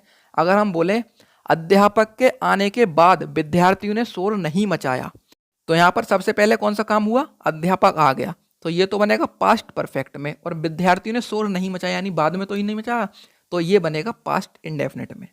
तो विद्यार्थियों ने शोर नहीं मचाया, इसके लिए हो जाएगा students did not make a noise. अब बाद में है तो आफ्टर कंजंक्शन आ जाएगा, और फिर अध्यापक के आने का पास्ट परफेक्ट बनाएंगे, तो ये हो जाएगा द टीचर हैड कम। पूरा सेंटेंस हो जाएगा students did not make a noise after the teacher had come. I hope ये चीज़ क्लियर हुई होगी। अब यही कन्फ्यूजन सेम रहता है इंटेरोगेटिव में, तो आज सारा ही कन्फ्यूजन दूर करेंगे यार। उससे पहले अगर वीडियो अभी तक भी लाइक नहीं करी हो तो वीडियो को लाइक कर दो यार, क्या देख रहे हो, और चैनल को सब्सक्राइब करो। देखते हैं इंटेरोगेटिव। अब इंटेरोगेटिव क्योंकि हमें पता है कि 2 टाइप्स के होते हैं, पहला टाइप जिसमें क्वेश्चन वर्ड वाक्य के बीच में आता है, और सेकंड टाइप जिसमें क्वेश्चन वर्ड वाक्य की शुरुआत में आता है। तो सबसे पहले फर्स्ट टाइप देखते हैं। तो उसका सेंटेंस स्ट्रक्चर पास्ट परफेक्ट का कुछ इस तरह से होता है कि सबसे पहले क्वेश्चन वर्ड यानी प्रश्नवाचक शब्द जो होता है क्या, क्यों, कब, कहाँ, कैसे, उसकी अंग्रेजी आ जाती है। उसके बाद हेल्पिंग वर्ब हैड आ जाएगी, फिर सब्जेक्ट लगा देते हैं दोस्तों, सब्जेक्ट के बाद वर्ब की थर्ड फॉर्म लगा के, और फिर उसके बाद ऑब्जेक्ट लगा देते हैं। एग्जाम्पल देखते हैं। तुम्हारे आने से पहले वह कहाँ चली गई थी, तो इसमें सबसे पहले क्या काम हुआ है, वह कहीं चली गई थी, और तुम आए हो बाद में, तो सब वह कहाँ चली गई थी इसे बनाएंगे पास्ट परफेक्ट में, और तुम्हारे आने को बनाएंगे पास्ट इंडेफिनिट में। तो चलिए देखते हैं, वह कहाँ चली गई थी, वेयर हैड शी गॉन। अब पहले है तो बिफोर कंजंक्शन हो जाएगा, और फिर तुम्हारे आने को हम पास्ट इंडेफिनिट में लिखेंगे यू केम, तो ये हो जाएगा where had she gone before you came. एक एग्जाम्पल और देखते हैं। अगर हम बोले तुम्हारे जाने के बाद रमेश ने क्या किया, तो यहाँ पर पहले कौन सा काम हुआ है, तुम गए हो और उसके बाद रमेश ने कुछ किया है। तो रमेश ने क्या किया, ये चीज़ बनेगी पास्ट इंडेफिनिट में, और तुम चले गए, ये पहले ही चले गए थे तुम, तो ये बनेगी पास्ट परफेक्ट में। तो लिखते हैं व्हाट डिड रमेश डू, फिर बाद है तो आफ्टर कंजंक्शन आ जाएगा, और तुम्हारे जाने के तो इसे हम बनाएंगे पास्ट परफेक्ट में, तो ये हो जाएगा यू हैड गॉन। तो यहाँ पर हो जाएगा what did Ramesh do after you had gone. अब बारी आती है सेकंड टाइप देखने की, जहां पर क्वेश्चन वर्ड वाक्य की शुरुआत में ही आ जाता है। तो वहां पर सेंटेंस स्ट्रक्चर कुछ इस टाइप से होता है पास्ट परफेक्ट का, कि सबसे पहले हम हेल्पिंग वर्ब लगा देते हैं हैड, उसके बाद सब्जेक्ट आ जाता है, और फिर वर्ब की थर्ड फॉर्म लगा करके हम लगा देते हैं ऑब्जेक्ट। एग्जाम्पल देखते हैं। अगर बोला जाए क्या उसके स्टेशन पहुंचने से पहले ट्रेन जा चुकी थी, तो सबसे पहले क्या हुआ, ट्रेन जा चुकी थी, और वो स्टेशन पहुंचा बाद में, तो क्या ट्रेन जा चुकी थी ये बनेगा हमारा पास्ट परफेक्ट में, और उसके स्टेशन पहुंचा वो, ये बनेगा हमारा पास्ट इंडेफिनिट में। तो बनाते हैं हैड द ट्रेन गोन, अब पहले है तो कंजंक्शन बिफोर आ जाएगा, और फिर उसके स्टेशन पहुंचना तो वो बन जाएगा पास्ट इंडेफिनिट में, यानी ही रीच्ड स्टेशन। तो पूरा सेंटेंस हो जाएगा had the train gone before he reached station. एक सेंटेंस और देख लेते हैं। अगर बोला जाए क्या स्कूल से आने के बाद श्याम ने खाना खाया था, तो इसमें सबसे पहले कौन सा एक्शन हुआ था, स्कूल से आने का, और बाद में क्या हुआ था, क्या श्याम ने खाना खाया था। तो बाद वाला एक्शन किस में लिखते हैं हम, पास्ट इंडेफिनिट में। तो लिखेंगे did Shyam eat the food, और क्योंकि बाद है तो आफ्टर कंजंक्शन आ जाएगा, और स्कूल से आने को हम लिखेंगे पास्ट परफेक्ट में क्योंकि वो पहले ही आ गया था, तो यहाँ पर लिखेंगे he had come from the school. तो ये हो जाएगा did Shyam eat the food after he had come from the school. I hope ये चीज़ बहुत अच्छे से आपको क्लियर हुई होगी। अगर दोस्तों समझ में आया हो, अगर वीडियो में वैल्यू लगी हो, तो एक बार कमेंट जरूर कर देना यार, और चैनल को सब्सक्राइब कर लो ऐसी past perfect continuous tense. School में रटुही पहचान की बात करें तो इन वाक्यों के अंत में रहा था, रहे थे, रही थे जैसे शब्द लगे होते हैं, और साथ में समय दिया होता है। बट जैसा कि हम हर वीडियो क्लास में कहते हैं कि हमें रटना नहीं, समझना है। समझना है कि पास्ट परफेक्ट कॉन्टिन्यूस टेंस का प्रयोग क्यों, कब और कहाँ करते हैं, क्योंकि रटने से कभी भी हमारे कंसेप्ट और कन्फ्यूज़न क्लियर नहीं होते हैं, वहीं समझने से हमारे कंसेप्ट भी क्लियर होते हैं, साथ में हमें एक अंडरस्टैंडिंग आती है और कन्फ्यूज़न भी हमारा दूर हो जाता है। तो चलिए समझते हैं। तो दोस्तों जब हम पास्ट के किसी ऐसे पॉइंट ऑफ टाइम की बात करते हैं जिस समय पर कोई काम हो रहा था या जिस समय पर कोई काम चल रहा था, साथ में हमें ये भी बताना होता है कि उस काम को होते हुए कितनी देर हो गई थी या कितने समय से वो काम हो रहा था। तो ये चीज़ बताने के लिए हम पास्ट परफेक्ट कॉन्टिन्यूस टेंस का यूज़ करते हैं। अगर सेंटेंस स्ट्रक्चर की बात करें तो वो कुछ इस तरह से होता है कि सबसे पहले हम सब्जेक्ट लगाते हैं, उसके बाद हेल्पिंग वर्ब हमारी हैड आती है, फिर बीन का यूज़ करते हैं हम, उसके बाद वर्ब की फर्स्ट फॉर्म में आईएनजी जोड़ देते हैं, फिर ऑब्जेक्ट आ जाता है हमारा, फिर हम सिंस या फोर लगा करके उसके बाद टाइम लगा देते हैं। अब दोस्तों बहुत सारे लोग सिंस और फोर में बहुत ज़्यादा कंफ्यूज होते हैं कि कहाँ पर हम सिंस का यूज़ करें, कहाँ पर हम फोर का यूज़ करें। तो ये कन्फ्यूज़न भी अपना दूर कर लेते हैं, एक तरफ लिखते हैं फोर, एक तरफ लिखते हैं सिंस। अब बहुत सारे लोग बताते हैं कि फोर का यूज अनिश्चित टाइम के लिए होता है और सिंस का यूज निश्चित समय बताने के लिए होता है, लेकिन हम फिर भी कन्फ्यूज रहते हैं क्योंकि हमें पता नहीं चल पाता कई बारी कि कौन सा निश्चित समय है कौन सा अनिश्चित समय है। तो फोर का देखते हैं पहले। जब वाक्य में अवधि यानी ड्यूरेशन बताई जा रही, अर्थात ये बताया जा रहा हो कि कितनी देर से या कितने दिन से कोई काम हो रहा है, तो वहाँ पर हम फोर का यूज़ करते हैं, जैसे 4 घंटे से या 2 दिन से या 1 साल से। एक तो ये अनिश्चित है कि हमें नहीं पता कौन से 1 साल से, कौन से 2 दिन से, कौन से 4 घंटे से। साथ में इसमें ड्यूरेशन होती है, अगर हम पूछें कितनी देर से या कितने दिन से तो उसका जवाब ये होता है। अब वहीं सिंस की अगर बात करें तो जैसा कि सिंस को निश्चित टाइम बताते हैं, लेकिन हम पता कैसे करें कि कौन सा निश्चित टाइम है, तो सिंस जहाँ लगाते हैं वो स्टार्ट टाइम की बात होती है, यानी कि कब से के रेफरेंस में जब आंसर आएगा तो वो सिंस लगाएंगे हम, जैसे सुबह से, 8 बजे से, 2018 से। तो एक तो ये निश्चित हो गया कि 2018 से, 8 बजे से या आज सुबह से। अगर दोनों को मैं एक लाइन में समराइज करूं तो कोई काम कितने दिन या कितनी देर से हो रहा है ये बताने के लिए हम फोर का यूज़ करते हैं, और कोई काम कब से हो रहा है ये बताने के लिए हम सिंस का यूज़ करते हैं। एग्जाम्पल देख लेते हैं। अगर हम बोलें वह 2 घंटे से तुम्हारा इंतजार कर रही थी, तो यहाँ पर सबसे पहले आ जाएगा शी उसके लिए, फिर हेल्पिंग वर्ब हैड आ जाएगी, फिर बीन, उसके बाद इंतजार का वेट, तो उसमें आईएनजी लगाएंगे, वेटिंग हो जाएगा, फिर फॉर यू, और उसके बाद लगा देंगे फोर, क्योंकि 2 घंटे से यानी कब से का आंसर मिल रहा है हमें 2 घंटे से, तो यहाँ पर 4 लगा करके और फिर टाइम लगा देंगे 2 आवर्स। तो ये हो जाएगा she had been waiting for you for 2 hours. एक एग्जाम्पल और देखते हैं। अगर हम बोलें श्याम 2010 से इस कंपनी में काम कर रहा था। तो सबसे पहले श्याम सब्जेक्ट आ जाएगा, उसके बाद हेल्पिंग वर्ब हेड आ जाएगी, उसके बाद बीन, फिर काम करने की वर्क, उसमें आईएनजी लगा देंगे तो हो जाएगा वर्किंग, फिर ऑब्जेक्ट इन दिस कंपनी। अब 2010 एक निश्चित समय है, या फिर हम ये कहें कि अगर हम कब से पूछे तो उसके रेफरेंस में जो आंसर आएगा वो 2010 आएगा। तो यहाँ पर क्या लगा देंगे, सिंस, और फिर लगा देंगे 2010। तो हो जाएगा Shyam had been working in this company since 2010। I hope ये चीज़ क्लियर हुई होगी। अब देखते हैं नेगेटिव सेंटेंसेस को। तो नेगेटिव सेंटेंसेस में सबसे पहले हम सेंटेंस फ्रेमिंग स्ट्रक्चर देख लेते हैं कि किस तरह से हम सेंटेंस को फ्रेम करते हैं। तो सबसे पहले हमारा सब्जेक्ट आ जाता है, उसके बाद हम हेल्पिंग वर्ब हेड लगा देते हैं, फिर हेड के बाद नॉट और नॉट के बाद बीन, और फिर वर्ब की फॉर्म में आईएनजी जोड़ करके उसके बाद हम लगाते थे ऑब्जेक्ट, फिर सिंस या फोर लगाएंगे और उसके बाद हमारा टाइम आ जाएगा। एग्जाम्पल देखते हैं। अगर हम बोले वह 2 दिन से मुझसे बात नहीं कर रहा था, तो यहाँ पर हम लिखेंगे सबसे पहले वह के लिए ही लगाएंगे, फिर हैड हेल्पिंग वर्ब और उसके बाद नॉट। अब यहाँ पर हैड नॉट को हम हैडेंट भी बोल देते हैं, हैडेंट, ये थोड़ा अच्छा लगता है बोलने में। उसके बाद हम बीन लगा देंगे, फिर बात करने की टॉक, उसमें आईएनजी जोड़ेंगे तो टॉकिंग हो जाएगा, ऑब्जेक्ट टू मी, उसके बाद 2 दिन से तो फॉर 2 डेज, तो ये हो जाएगा he had not been talking to me for 2 days, या फिर he hadn't been talking to me for 2 days. एक सेंटेंस और देखते हैं। अगर बोला जाए विद्यार्थी सुबह से नहीं पढ़ रहे हैं, तो सबसे पहले स्टूडेंट यानी सब्जेक्ट स्टूडेंट्स आ जाएगा, फिर हैड, उसके बाद नॉट और फिर बीन, उसके बाद स्टडी में आईएनजी जोड़ेंगे तो स्टडिंग, और फिर सुबह से यानी सिंस मॉर्निंग। तो ये हो जाएगा students had not been studying since morning, या student hadn't been studying since morning. ये हमने समझा नेगेटिव सेंटेंसेस को। अब देखते हैं इंटरोगेटिव सेंटेंसेस को। तो जैसा कि हम जानते हैं कि इंटरोगेटिव सेंटेंसेस 2 टाइप्स के होते हैं। फर्स्ट टाइप वो होता है जिसमें क्वेश्चन वर्ड यानी प्रश्नवाचक शब्द जैसे कि क्यों, कहाँ, कब, कैसे, ये जो है वाक्य के बीच में आता है। और सेकंड टाइप वो होता है जिसमें क्वेश्चन वर्ड यानी प्रश्नवाचक शब्द वाक्य की स्टार्टिंग में ही आ जाता है। तो सबसे पहले फर्स्ट टाइप देख लेते हैं। अब फर्स्ट टाइप का जो सेंटेंस स्ट्रक्चर होता है कुछ वो इस तरह से हम सेंटेंस को फ्रेम करते हैं कि सबसे पहले हम क्वेश्चन वर्ड यानी क्यों, कब, कहाँ, कैसे, इसकी अंग्रेजी लगा देते हैं। उसके बाद हेल्पिंग वर्ब आ जाती है हमारी हेड, उसके बाद हम सब्जेक्ट लगाते हैं और फिर लगाते हैं बीन, फिर वर्ब की फर्स्ट फॉर्म में आईएनजी जोड़ देते हैं और उसके बाद ऑब्जेक्ट लगाते हैं। उसके बाद सिंस या फोर लगा करके टाइम लगा देते हैं।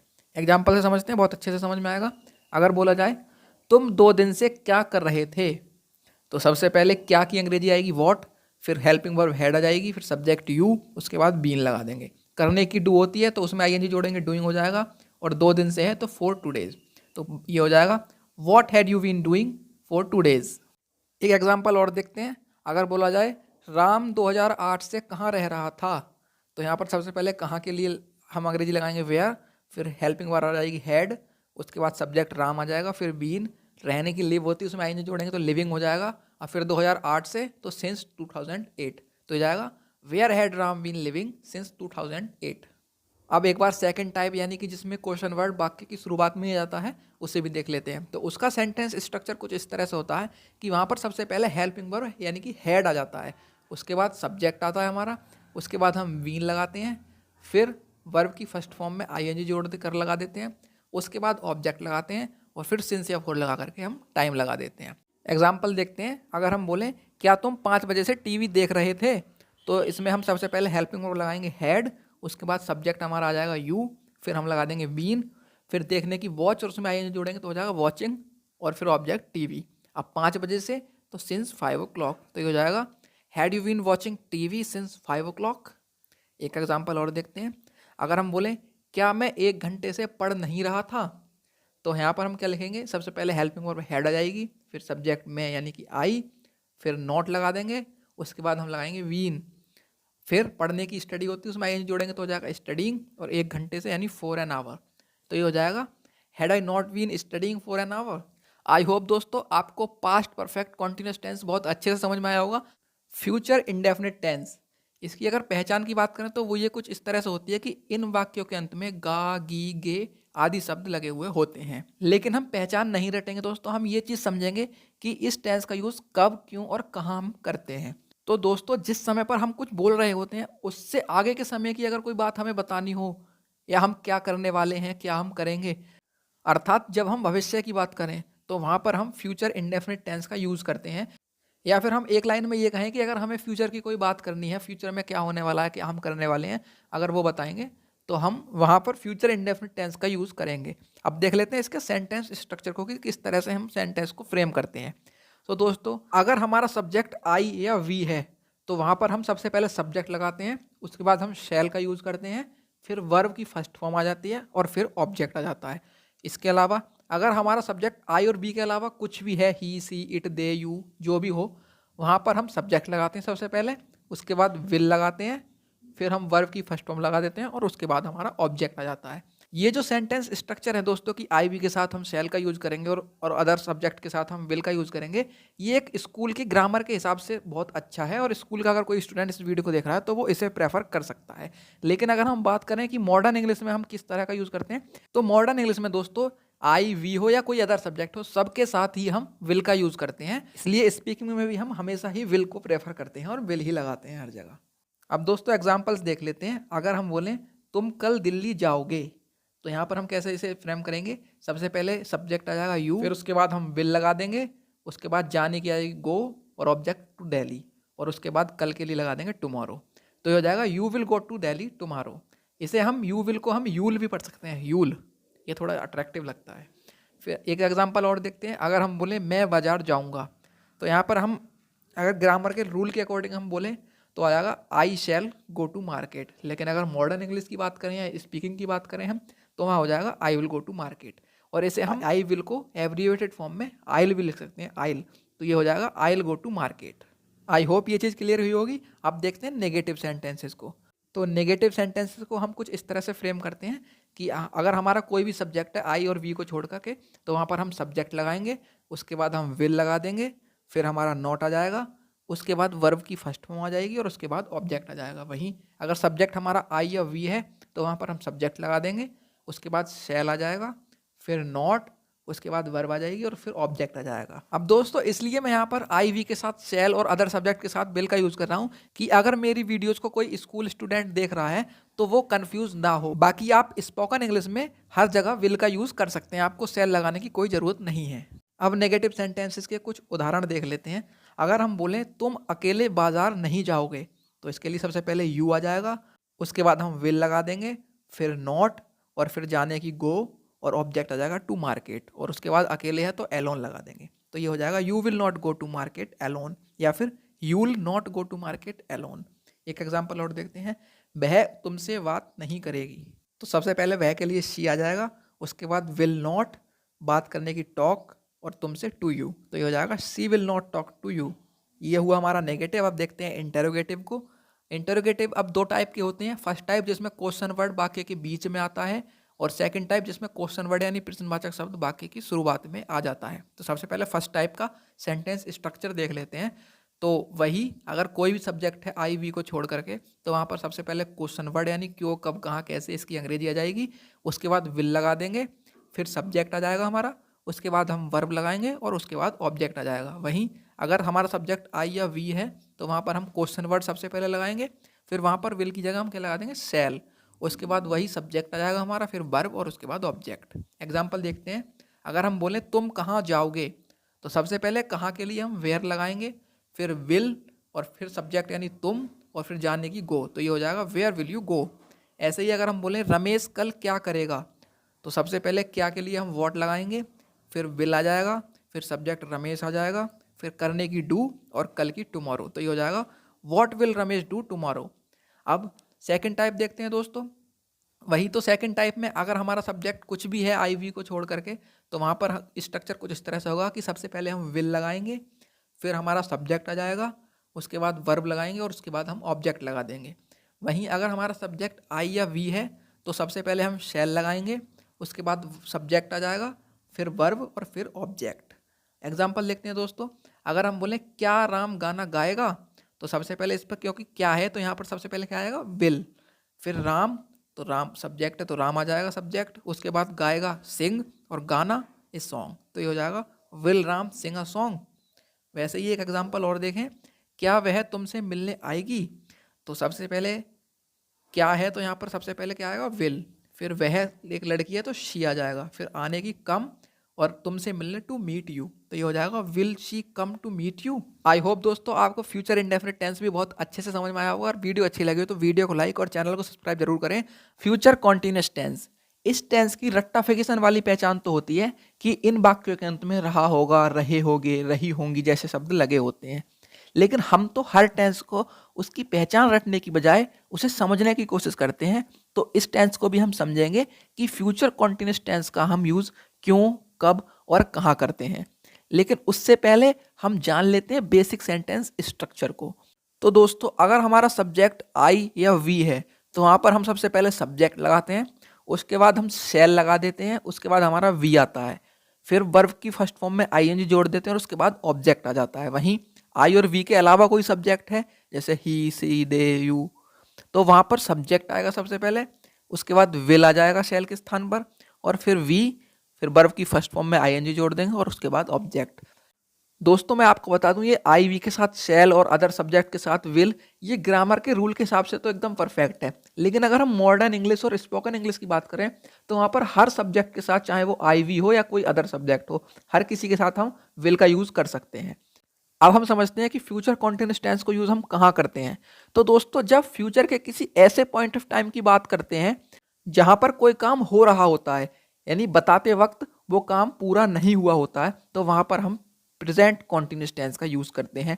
एग्जाम्पल से समझते हैं, अगर हम बोलें तुम कल पढ़ रहे होगे, तो यहाँ पर जब हम कल के जिस पॉइंट ऑफ टाइम की बात कर रहे हैं उस समय पर तुम पढ़ रहे होगे, तुम्हारा पढ़ने का काम पूरा नहीं हुआ होगा, वो चल रहा होगा। तो इसे अगर हम ट्रांसलेट करेंगे तो सबसे पहले सब्जेक्ट यू आ जाएगा, उसके बाद विल, फिर वी, स्टडी पढ़ने की हो जाएगी, उसमें आई जोड़ेंगे तो स्टडिंग हो जाएगा, और फिर टुमारो, तो ये हो जाएगा you will be studying tomorrow. ऐसे ही एक एग्जांपल और देखें, रमेश बाजार जा रहा होगा, तो यहाँ पर सबसे पहले सब्जेक्ट रमेश आ जाएगा, फिर विल, उसके बाद वी, फिर जाने के लिए गो, उसमें आई जोड़ेंगे तो गोइंग हो जाएगा, और फिर ऑब्जेक्ट टू मार्केट, तो ये हो जाएगा Ramesh will be going to market. ये होता है दोस्तों हमारा बेसिक सेंटेंस अफर्मेटिव। अब हम नेगेटिव देख लेते हैं, तो नेगेटिव भी यही होता है। स्पोकन इंग्लिश है तो आप हर किसी के साथ विल लगा सकते हो। अगर आप ग्रामेटिकली किसी क्लास के स्टूडेंट हो, स्कूल के स्टूडेंट हो, तो वहाँ पर आई वी के साथ शैल प्रेफर करते हैं, और ऑल अदर सब्जेक्ट के साथ हम विल प्रेफर करते हैं। तो यहाँ पर अगर हमारा सब्जेक्ट आई वी है तो वहाँ पर subject plus shell plus not और उसके बाद वी, फिर वर्ब की फर्स्ट फॉर्म में आईएनजी और उसके बाद ऑब्जेक्ट। वहीं आई वी को छोड़ करके ऑल सब्जेक्ट्स हैं तो वहाँ पर सब्जेक्ट, उसके बाद विल, फिर नॉट और फिर वी, उसके बाद वर्ब की फर्स्ट फॉर्म में आईएनजी और ऑब्जेक्ट। ये हमारा बेसिक सेंटेंस स्ट्रक्चर हो जाता है। एग्जाम्पल से देखते हैं, हम 8 बजे खाना नहीं खा रहे होंगे, तो ये हो जाएगा सबसे पहले वी, उसके बाद शैल, नॉट, वी, खाने की ईट, उसमें आईएन जोड़ेंगे ईटिंग, डिनर और एट 8 o'clock, तो ये हो जाएगा we shall not be eating dinner at 8 o'clock।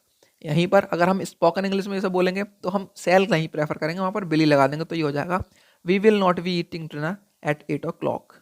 एक एग्जाम्पल और देखते हैं, अगर हम बोलें अध्यापक छात्रों को नहीं पढ़ा रहे होंगे, तो यहाँ पर सबसे पहले सब्जेक्ट टीचर, उसके बाद विल नॉट वी, फिर पढ़ाने की टीचिंग, उसके बाद ऑब्जेक्ट द स्टूडेंट्स, तो ये हो जाएगा teacher will not be teaching the students. अब दोस्तों नेगेटिव भी कंप्लीट हुआ, अब देखते हैं इंटेरोगेटिव। तो जैसा कि हम जानते हैं कि इंटेरोगेटिव दो तरह के होते हैं, एक वो जिसमें क्वेश्चन वर्ड यानी प्रश्नवाचक शब्द वाक्य के बीच में आता है, जैसे क्यों, कब, कहाँ, कैसे वाक्य के बीच में आता है, और एक टाइप वो होता है जहां पर प्रश्नवाचक शब्द वाक्य की शुरुआत में ही आ जाता है। और जनरली टीचर्स यूट्यूब पर इंटरोगेटिव को अच्छे तरह से दोनों टाइप को नहीं पढ़ाते हैं। तो चलिए देखते हैं सबसे पहले फर्स्ट टाइप। तो फर्स्ट टाइप का सेंटेंस स्ट्रक्चर कुछ इस तरह से होता है कि अगर हमारा सब्जेक्ट आई वी है तो सबसे पहले क्वेश्चन वर्ड आ जाएगा, उसके बाद हम शैल लगा देंगे, फिर हमारा सब्जेक्ट आ जाएगा, फिर बी, उसके बाद वर्ब की फर्स्ट फॉर्म में आईएनजी और फिर ऑब्जेक्ट। वहीं आई वी को छोड़ करके कुछ भी हमारा सब्जेक्ट है तो वहाँ पर सबसे पहले क्वेश्चन वर्ड आएगा और यहाँ पर विल हो जाएगा, फिर सब्जेक्ट आएगा, उसके बाद वी, फिर वर्ब की फर्स्ट फॉर्म में आईएनजी और फिर ऑब्जेक्ट। दोस्तों मैं ये चीज़ बार बार रिपीट कर रहा हूँ कि अगर आप स्पोकन इंग्लिश की बात कर रहे हैं तो वहाँ पर विल ही प्रेफर कर सकते हैं, आई वी के साथ शैल ना भी लगाएं चलेगा। अब एग्जाम्पल से समझते हैं, अगर हम बोलें तुम कल क्या कर रहे होगे, तो सबसे पहले क्या आ गया इसमें, तो सबसे पहले क्वेश्चन वर्ड आ जाएगा व्हाट, उसके बाद विल, फिर उसके बाद सब्जेक्ट यू, फिर बी लगा देंगे, फिर करने की डू होती है तो उसमें वर्ब जब आईएनजी जोड़ेंगे तो डूइंग हो जाएगा और उसके बाद टुमारो, तो ये हो जाएगा what will you be doing tomorrow. एक एग्जाम्पल और देखते हैं। अगर हम बोले वे कहाँ रह रहे होंगे, तो सबसे पहले कहाँ के लिए वेयर आ जाएगा, फिर विल, उसके बाद सब्जेक्ट दे, उसके बाद वी, और फिर रहने की लिव, उसमें आई जोड़ेंगे तो लिविंग हो जाएगा। तो where will they be living. अब सेकंड टाइप जिसमें क्वेश्चन वर्ड वाक्य की शुरुआत में ही आ जाता है, उसे देखते हैं। तो उसका सेंटेंस स्ट्रक्चर कुछ इस तरह से होता है कि अगर आई और वी सब्जेक्ट है तो सबसे पहले शैल आ जाएगा, उसके बाद सब्जेक्ट, फिर बी, उसके बाद वर्ब की फर्स्ट फॉर्म है आईएनजी, और उसके बाद ऑब्जेक्ट। वहीं आई और वी के अलावा अगर कोई और सब्जेक्ट है तो वहाँ पर सबसे पहले विल आएगा, उसके बाद हम सब्जेक्ट लगाएंगे, फिर बी, फिर वर्ब की फर्स्ट फॉर्म है आईएनजी, और उसके बाद ऑब्जेक्ट। एग्जाम्पल समझते हैं। अगर हम बोले क्या रमेश खेल रहा होगा, तो सबसे पहले विल, उसके बाद सब्जेक्ट रमेश, फिर बी, और फिर खेलने की प्ले, उसमें आई जोड़ेंगे तो प्लेइंग। तो ये हो जाएगा विल रमेश बी प्लेइंग। एक एग्जाम्पल और देखते हैं। अगर बोले क्या वे मेहनत कर रहे होंगे, तो सबसे पहले विल, उसके बाद सब्जेक्ट दे, फिर बी, फिर करने की डूइंग, और मेहनत हार्ड वर्क। तो ये हो जाएगा will they be doing hard work. इसी के साथ हमारा फ्यूचर कॉन्टिन्यूस टेंस भी फिनिश होता है। आई होप आपको अच्छे से समझ में आया होगा। अगर फ्यूचर परफेक्ट टेंस, इस टेंस की पहचान तो यही होती है कि इन वाक्यों के अंत में चुका होगा, चुकी होगी, चुके होंगे, या फिर लिया होगा, दिया होगा, ऐसे शब्द लगे होते हैं। लेकिन पहचान रखने की बजाय अगर हम प्रैक्टिकली समझने की कोशिश करें तो वो हमारे लिए बहुत बेहतर होगा और हमारी अंडरस्टैंडिंग को भी कहीं ना कहीं बेहतर करेगा। तो हम समझते हैं कि फ्यूचर परफेक्ट टेंस का यूज़ हम कब, कहाँ और क्यों करते हैं। तो दोस्तों, जब हम फ्यूचर के किसी ऐसे पॉइंट ऑफ टाइम की बात कर रहे होते हैं, ऐसे पॉइंट ऑफ टाइम पर किसी काम की बात कर रहे होते हैं जहां पर वो काम पूरा हो चुका होता है, यानी फ्यूचर का ऐसा काम जो पूरा हो चुका होगा, उसे बताने के लिए हम फ्यूचर परफेक्ट टेंस का यूज करते हैं। जैसे तुम पढ़ चुके होगे, तो फ्यूचर में हम जिस टाइम की ये बात कर रहे हैं कि तुम पढ़ चुके होगे, उस टाइम पर ये पढ़ने वाला काम पूरा हो गया होगा फ्यूचर में। ऐसे ही राम सो चुका होगा, तो राम को जब सोने की बात बताई जा रही है उस समय तक राम सो चुका होगा, यानी फ्यूचर में ये काम हो गया होगा। तो सबसे पहले हम इसका सेंटेंस स्ट्रक्चर देख लेते हैं कि किस तरह से हम सेंटेंस को फ्रेम करते हैं। तो आई और वी अगर सब्जेक्ट है तो वहाँ पर हम सबसे पहले सब्जेक्ट लगा देंगे, उसके बाद शैल आ जाता है हमारा, फिर हैव, उसके बाद वर्ब की थर्ड फॉर्म, और उसके बाद ऑब्जेक्ट लगा देंगे। वहीं अगर आई और बी को छोड़ करके कोई और सब्जेक्ट है तो वहाँ पर सब्जेक्ट आ जाएगा, उसके बाद हम विल लगाएंगे, फिर हैव, उसके बाद वर्ब की थर्ड फॉर्म, और फिर ऑब्जेक्ट लगा देंगे। दोस्तों, ये बात हम पहले भी टेंस में डिस्कस कर चुके हैं कि आई वी के साथ सेल और ऑल अदर सब्जेक्ट के साथ विल जो लगाते हैं वो अगर ग्रामेटिकली रूल के अकॉर्डिंग हम देखें तब तो सही होता है, लेकिन अगर हम स्पोकन इंग्लिश देखें या फिर मॉडर्न इंग्लिश में देखें तो वहाँ पर सारे ही सब्जेक्ट के साथ हम विल प्रेफर करते हैं। तो चलिए समझते हैं कुछ एग्जाम्पल से। अगर हम बोलें तुम पढ़ चुके होगे, तो सबसे पहले यहाँ पर क्या आएगा, सब्जेक्ट, तो हो जाएगा यू, उसके बाद विल, हैव, फिर पढ़ने की थर्ड फॉर्म स्टडीड, तो ये हो जाएगा यू विल बी स्टडीड। एक एग्जांपल और देखते हैं। अगर हम बोले हम बाजार से आ चुके होंगे, तो यहाँ पर सबसे पहले हम यानी वी, उसके बाद शैल, फिर हैव, उसके बाद आने की कम, उसकी थर्ड फॉर्म कमी होती है तो कम लगा देंगे, फिर फ्रॉम द मार्केट, तो ये हो जाएगा we shall have come from the market. वहीं अगर हम स्पोकन इंग्लिश की बात करें तो वहाँ पर विल लगाएंगे, तो हो जाएगा we will have come from the market. अब देखते हैं दोस्तों नेगेटिव सेंटेंसेस को। तो first of all negative sentences का सेंटेंस स्ट्रक्चर देख लेते हैं। तो वहीं आई और वी सब्जेक्ट है तो सब्जेक्ट, उसके बाद शैल, फिर नॉट, उसके बाद हैव, फिर वर्ब की थर्ड फॉर्म और ऑब्जेक्ट आ जाता है। वहीं आई और बी के अलावा कोई और सब्जेक्ट है तो वहाँ पर सब्जेक्ट आ जाएगा, उसके बाद विल, फिर नॉट, हैव, फिर वर्ब की थर्ड फॉर्म और उसके बाद ऑब्जेक्ट। एग्जाम्पल देखते हैं। हम बोले तुम नहीं पढ़े होगे, तो सबसे पहले सब्जेक्ट यू, फिर विल नॉट हैव, उसके बाद पढ़ने की स्टडीड, तो ये जाएगा you will not have studied. Ram school नहीं गया होगा, तो सबसे पहले सब्जेक्ट राम, फिर विल नॉट हैव, उसके बाद जाने की गो, उसमें थर्ड फॉर्म तो गॉन, और फिर object to school, Ram will not have gone to school. ये हुआ हमारा नेगेटिव। अब इंटेरोगेटिव देख लेते हैं दोस्तों। अब जैसा कि मैं हर टेंस में आपको बताता हूँ कि इंटेरोगेटिव टू टाइप्स के होते हैं। फर्स्ट टाइप वो होता है जिसमें क्वेश्चन वर्ड यानी प्रश्नवाचक शब्द वाक्य के बीच में आता है, यानी क्यों, कब, कहाँ, कैसे वाक्य के बीच में आता है। वहीं सेकंड टाइप वो होता है जिसमें क्वेश्चन वर्ड वाक्य की शुरुआत में ही आ जाता है। तो सबसे पहले फर्स्ट टाइप देखते हैं। तो फर्स्ट टाइप का सेंटेंस स्ट्रक्चर कुछ इस तरह से होता है कि अगर आई और वी सब्जेक्ट है तो सबसे पहले क्वेश्चन वर्ड, उसके बाद शैल, फिर सब्जेक्ट, उसके बाद हैव लगा देंगे, फिर वर्ब की थर्ड फॉर्म आ जाएगी और उसके बाद ऑब्जेक्ट आ जाएगा। वहीं अगर हमारा आई और वी के अलावा कोई और सब्जेक्ट है तो वहाँ पर क्वेश्चन वर्ड आ जाएगा, उसके बाद विल, फिर सब्जेक्ट, उसके बाद हैव लगा देंगे, उसके बाद वर्ब की थर्ड फॉर्म और उसके बाद ऑब्जेक्ट लगा देंगे। एग्जाम्पल देखते हैं। अगर बोलें वह क्या कर चुका होगा, तो सबसे पहले ये हो जाएगा क्या यानी वॉट, उसके बाद विल, फिर सब्जेक्ट आ जाएगा ही, उसके बाद हैव और करने की डन, तो ये हो जाएगा what will he have done. ऐसे ही तुम स्कूल से कब आ चुके होगे। तो सबसे पहले कब के लिए व्हेन, उसके बाद विल, फिर सब्जेक्ट यू, उसके बाद हैव, फिर आने की कम और ऑब्जेक्ट फ्रॉम स्कूल। तो ये हो जाएगा when will you have come from school. अब देखते हैं दोस्तों सेकंड टाइप, जिसमें क्वेश्चन वर्ड वाक्य की शुरुआत में ही आ जाता है। तो उसका सेंटेंस स्ट्रक्चर कुछ इस टाइप से होता है कि अगर सब्जेक्ट हमारा आई या वी है तो वहाँ पर सबसे पहले शैल लगाते हैं, उसके बाद सब्जेक्ट, फिर हैव, फिर वर्ब की थर्ड फॉर्म के बाद ऑब्जेक्ट लगा देते हैं। ऐसे ही आई और वी के अलावा अगर कोई सब्जेक्ट है तो सबसे पहले विल लगाएंगे, फिर सब्जेक्ट लगाएंगे, उसके बाद हैव आ जाता है, फिर वर्ब की थर्ड फॉर्म, उसके बाद ऑब्जेक्ट आ जाता है। एग्जाम्पल देखते हैं। अगर हम बोले क्या हम टीवी देख चुके होंगे, तो सबसे पहले यहाँ पर हम है तो क्या आएगा शैल, उसके बाद सब्जेक्ट वी, फिर हैव, फिर देखने की वॉच, उसमें उसकी थर्ड फॉर्म होती है वॉच्ड, उसके बाद ऑब्जेक्ट द टीवी। तो ये हो जाएगा shall we have watched the TV. Spoken English में हम इसे will we have watched the TV भी बोल सकते हैं। अब देखते हैं कि एग्जाम्पल और अगर हम बोले क्या तुम नाश्ता कर चुके होगे, तो सबसे पहले यहाँ पर आ जाएगा विल, फिर आ जाएगा सब्जेक्ट यू, फिर उसके बाद हैव, फिर उसके बाद ईटन और उसके बाद ऑब्जेक्ट योर ब्रेकफास्ट। तो ये हो जाएगा will you have eaten your breakfast. दोस्तों अगर फ्यूचर परफेक्ट टेंस आपको अच्छे से समझ में आ चुका है तो एक बार वीडियो को लाइक और चैनल को सब्सक्राइब जरूर कर दीजिए। फ्यूचर परफेक्ट कॉन्टिन्यूस टेंस, इस टेंस की पहचान तो यही होती है कि इन वाक्यों के अंत में रहा होगा, रही होगी, रहे होंगे जैसे शब्द लगे होते हैं और साथ में समय लगा होता है। लेकिन हम यहाँ रटने नहीं, हम तो समझने आए हैं। तो हम समझ रहे होंगे कि फ्यूचर परफेक्ट कॉन्टिन्यूस टेंस को हम कब, कहाँ और क्यों यूज़ करते हैं, जिससे हमारी टेंस की अंडरस्टैंडिंग तो अच्छी होगी, साथ ही हमें रटना भी नहीं पड़ेगा। तो एक बार वीडियो को लाइक और चैनल को सब्सक्राइब कर दीजिए। चलिए शुरू करते हैं। तो दोस्तों फ्यूचर में होने वाले ऐसे काम जिन्हें होते हुए कुछ समय बीत चुका होगा और फिर भी वो काम जारी होंगे, अभी समाप्त नहीं हुए होंगे, तो ऐसे कामों को हम फ्यूचर परफेक्ट कॉन्टिन्यूस टेंस के साथ बताते हैं। अर्थात फ्यूचर में हो रहे ऐसे काम जो पूर्ण नहीं हुए होंगे, साथ में उस काम को होते हुए कितना समय बीत गया, ये बताने के लिए हम फ्यूचर परफेक्ट कॉन्टिन्यूस टेंस का यूज करते हैं। जैसे कि अगर हम बोले तुम 2 दिन से सफर कर रहे होगे, तो इसमें 2 दिन का कार्य यानी कि 2 दिन का सफर तो हो चुका है और जिस समय की हम बता रहे हैं उस समय भी वो काम चल रहा है, यानी कि सफर हो रहा होगा। ऐसे ही अध्यापक 8 बजे से बच्चों को पढ़ा रहे होंगे, यानी कि 8 बजे से पढ़ा रहे होंगे, तो 8 बजे से जब तक पढ़ा रहे होंगे वो काम तो फिनिश हो गया और आगे भी वो काम ऐसे ही चल रहा होगा फ्यूचर में। तो इसके सबसे पहले सेंटेंस स्ट्रक्चर देख लेते हैं कि किस तरह से हम सेंटेंस को फ्रेम करते हैं।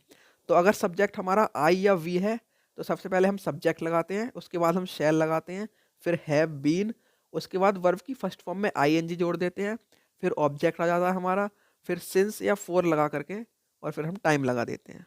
वहीं हमारा सब्जेक्ट अगर आई और वी के अलावा कुछ भी है तो वहाँ पर हम सब्जेक्ट लगाते हैं, फिर विल हैव बीन, उसके बाद वर्ब की फर्स्ट फॉर्म में आईएनजी, फिर ऑब्जेक्ट, उसके बाद सिंस या फोर लगा करके हम टाइम लगा देते हैं।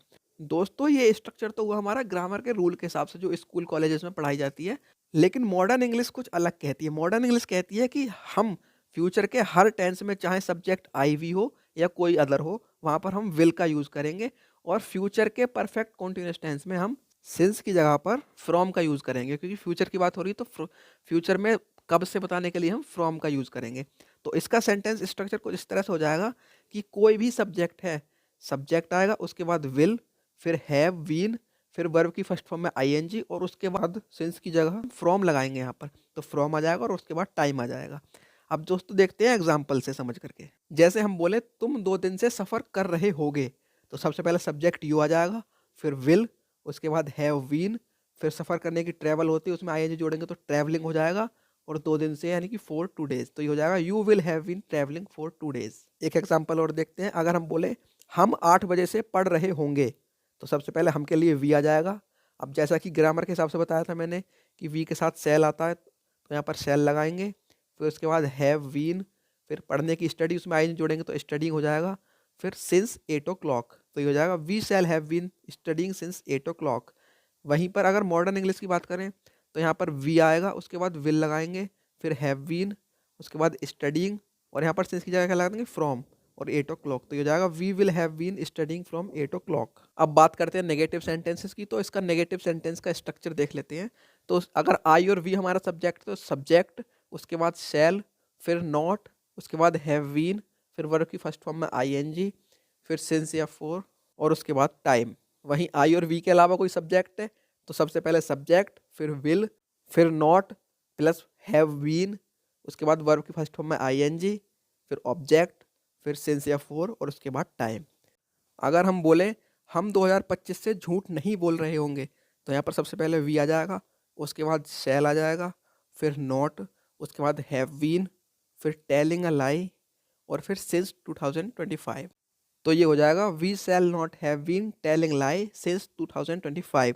लेकिन इसे अगर हम मॉडर्न इंग्लिश में बोलेंगे तो कैसे बोलेंगे? We will not have been telling lie from 2025। एक एग्जाम्पल और देखते हैं। अगर हम बोले राम 2 दिन से स्कूल नहीं जा रहा होगा, तो सबसे पहले राम सब्जेक्ट आ जाएगा, फिर विल, उसके बाद नॉट, फिर हैव बीन, उसके बाद वर्ब गोइंग और ऑब्जेक्ट स्कूल, फिर फॉर 2 days। तो ये हो जाएगा Ram will not have been going school for 2 days। दोस्तों ये हो गया नेगेटिव। अब देखते हैं इंटेरोगेटिव। तो जैसा कि हम बात करते हैं, इंटेरोगेटिव 2 टाइप्स के होते हैं। फर्स्ट टाइप वो जिसमें प्रश्नवाचक शब्द यानी क्वेश्चन वर्ड वाक्य के बीच में आता है, यानी क्यों, कब, कहाँ, कैसे वाक्य के बीच में आता है। और सेकंड टाइप वो जिसमें क्वेश्चन वर्ड यानी प्रश्नवाचक शब्द वाक्य की शुरुआत में ही आ जाता है। तो सबसे पहले हम फर्स्ट टाइप देखते हैं।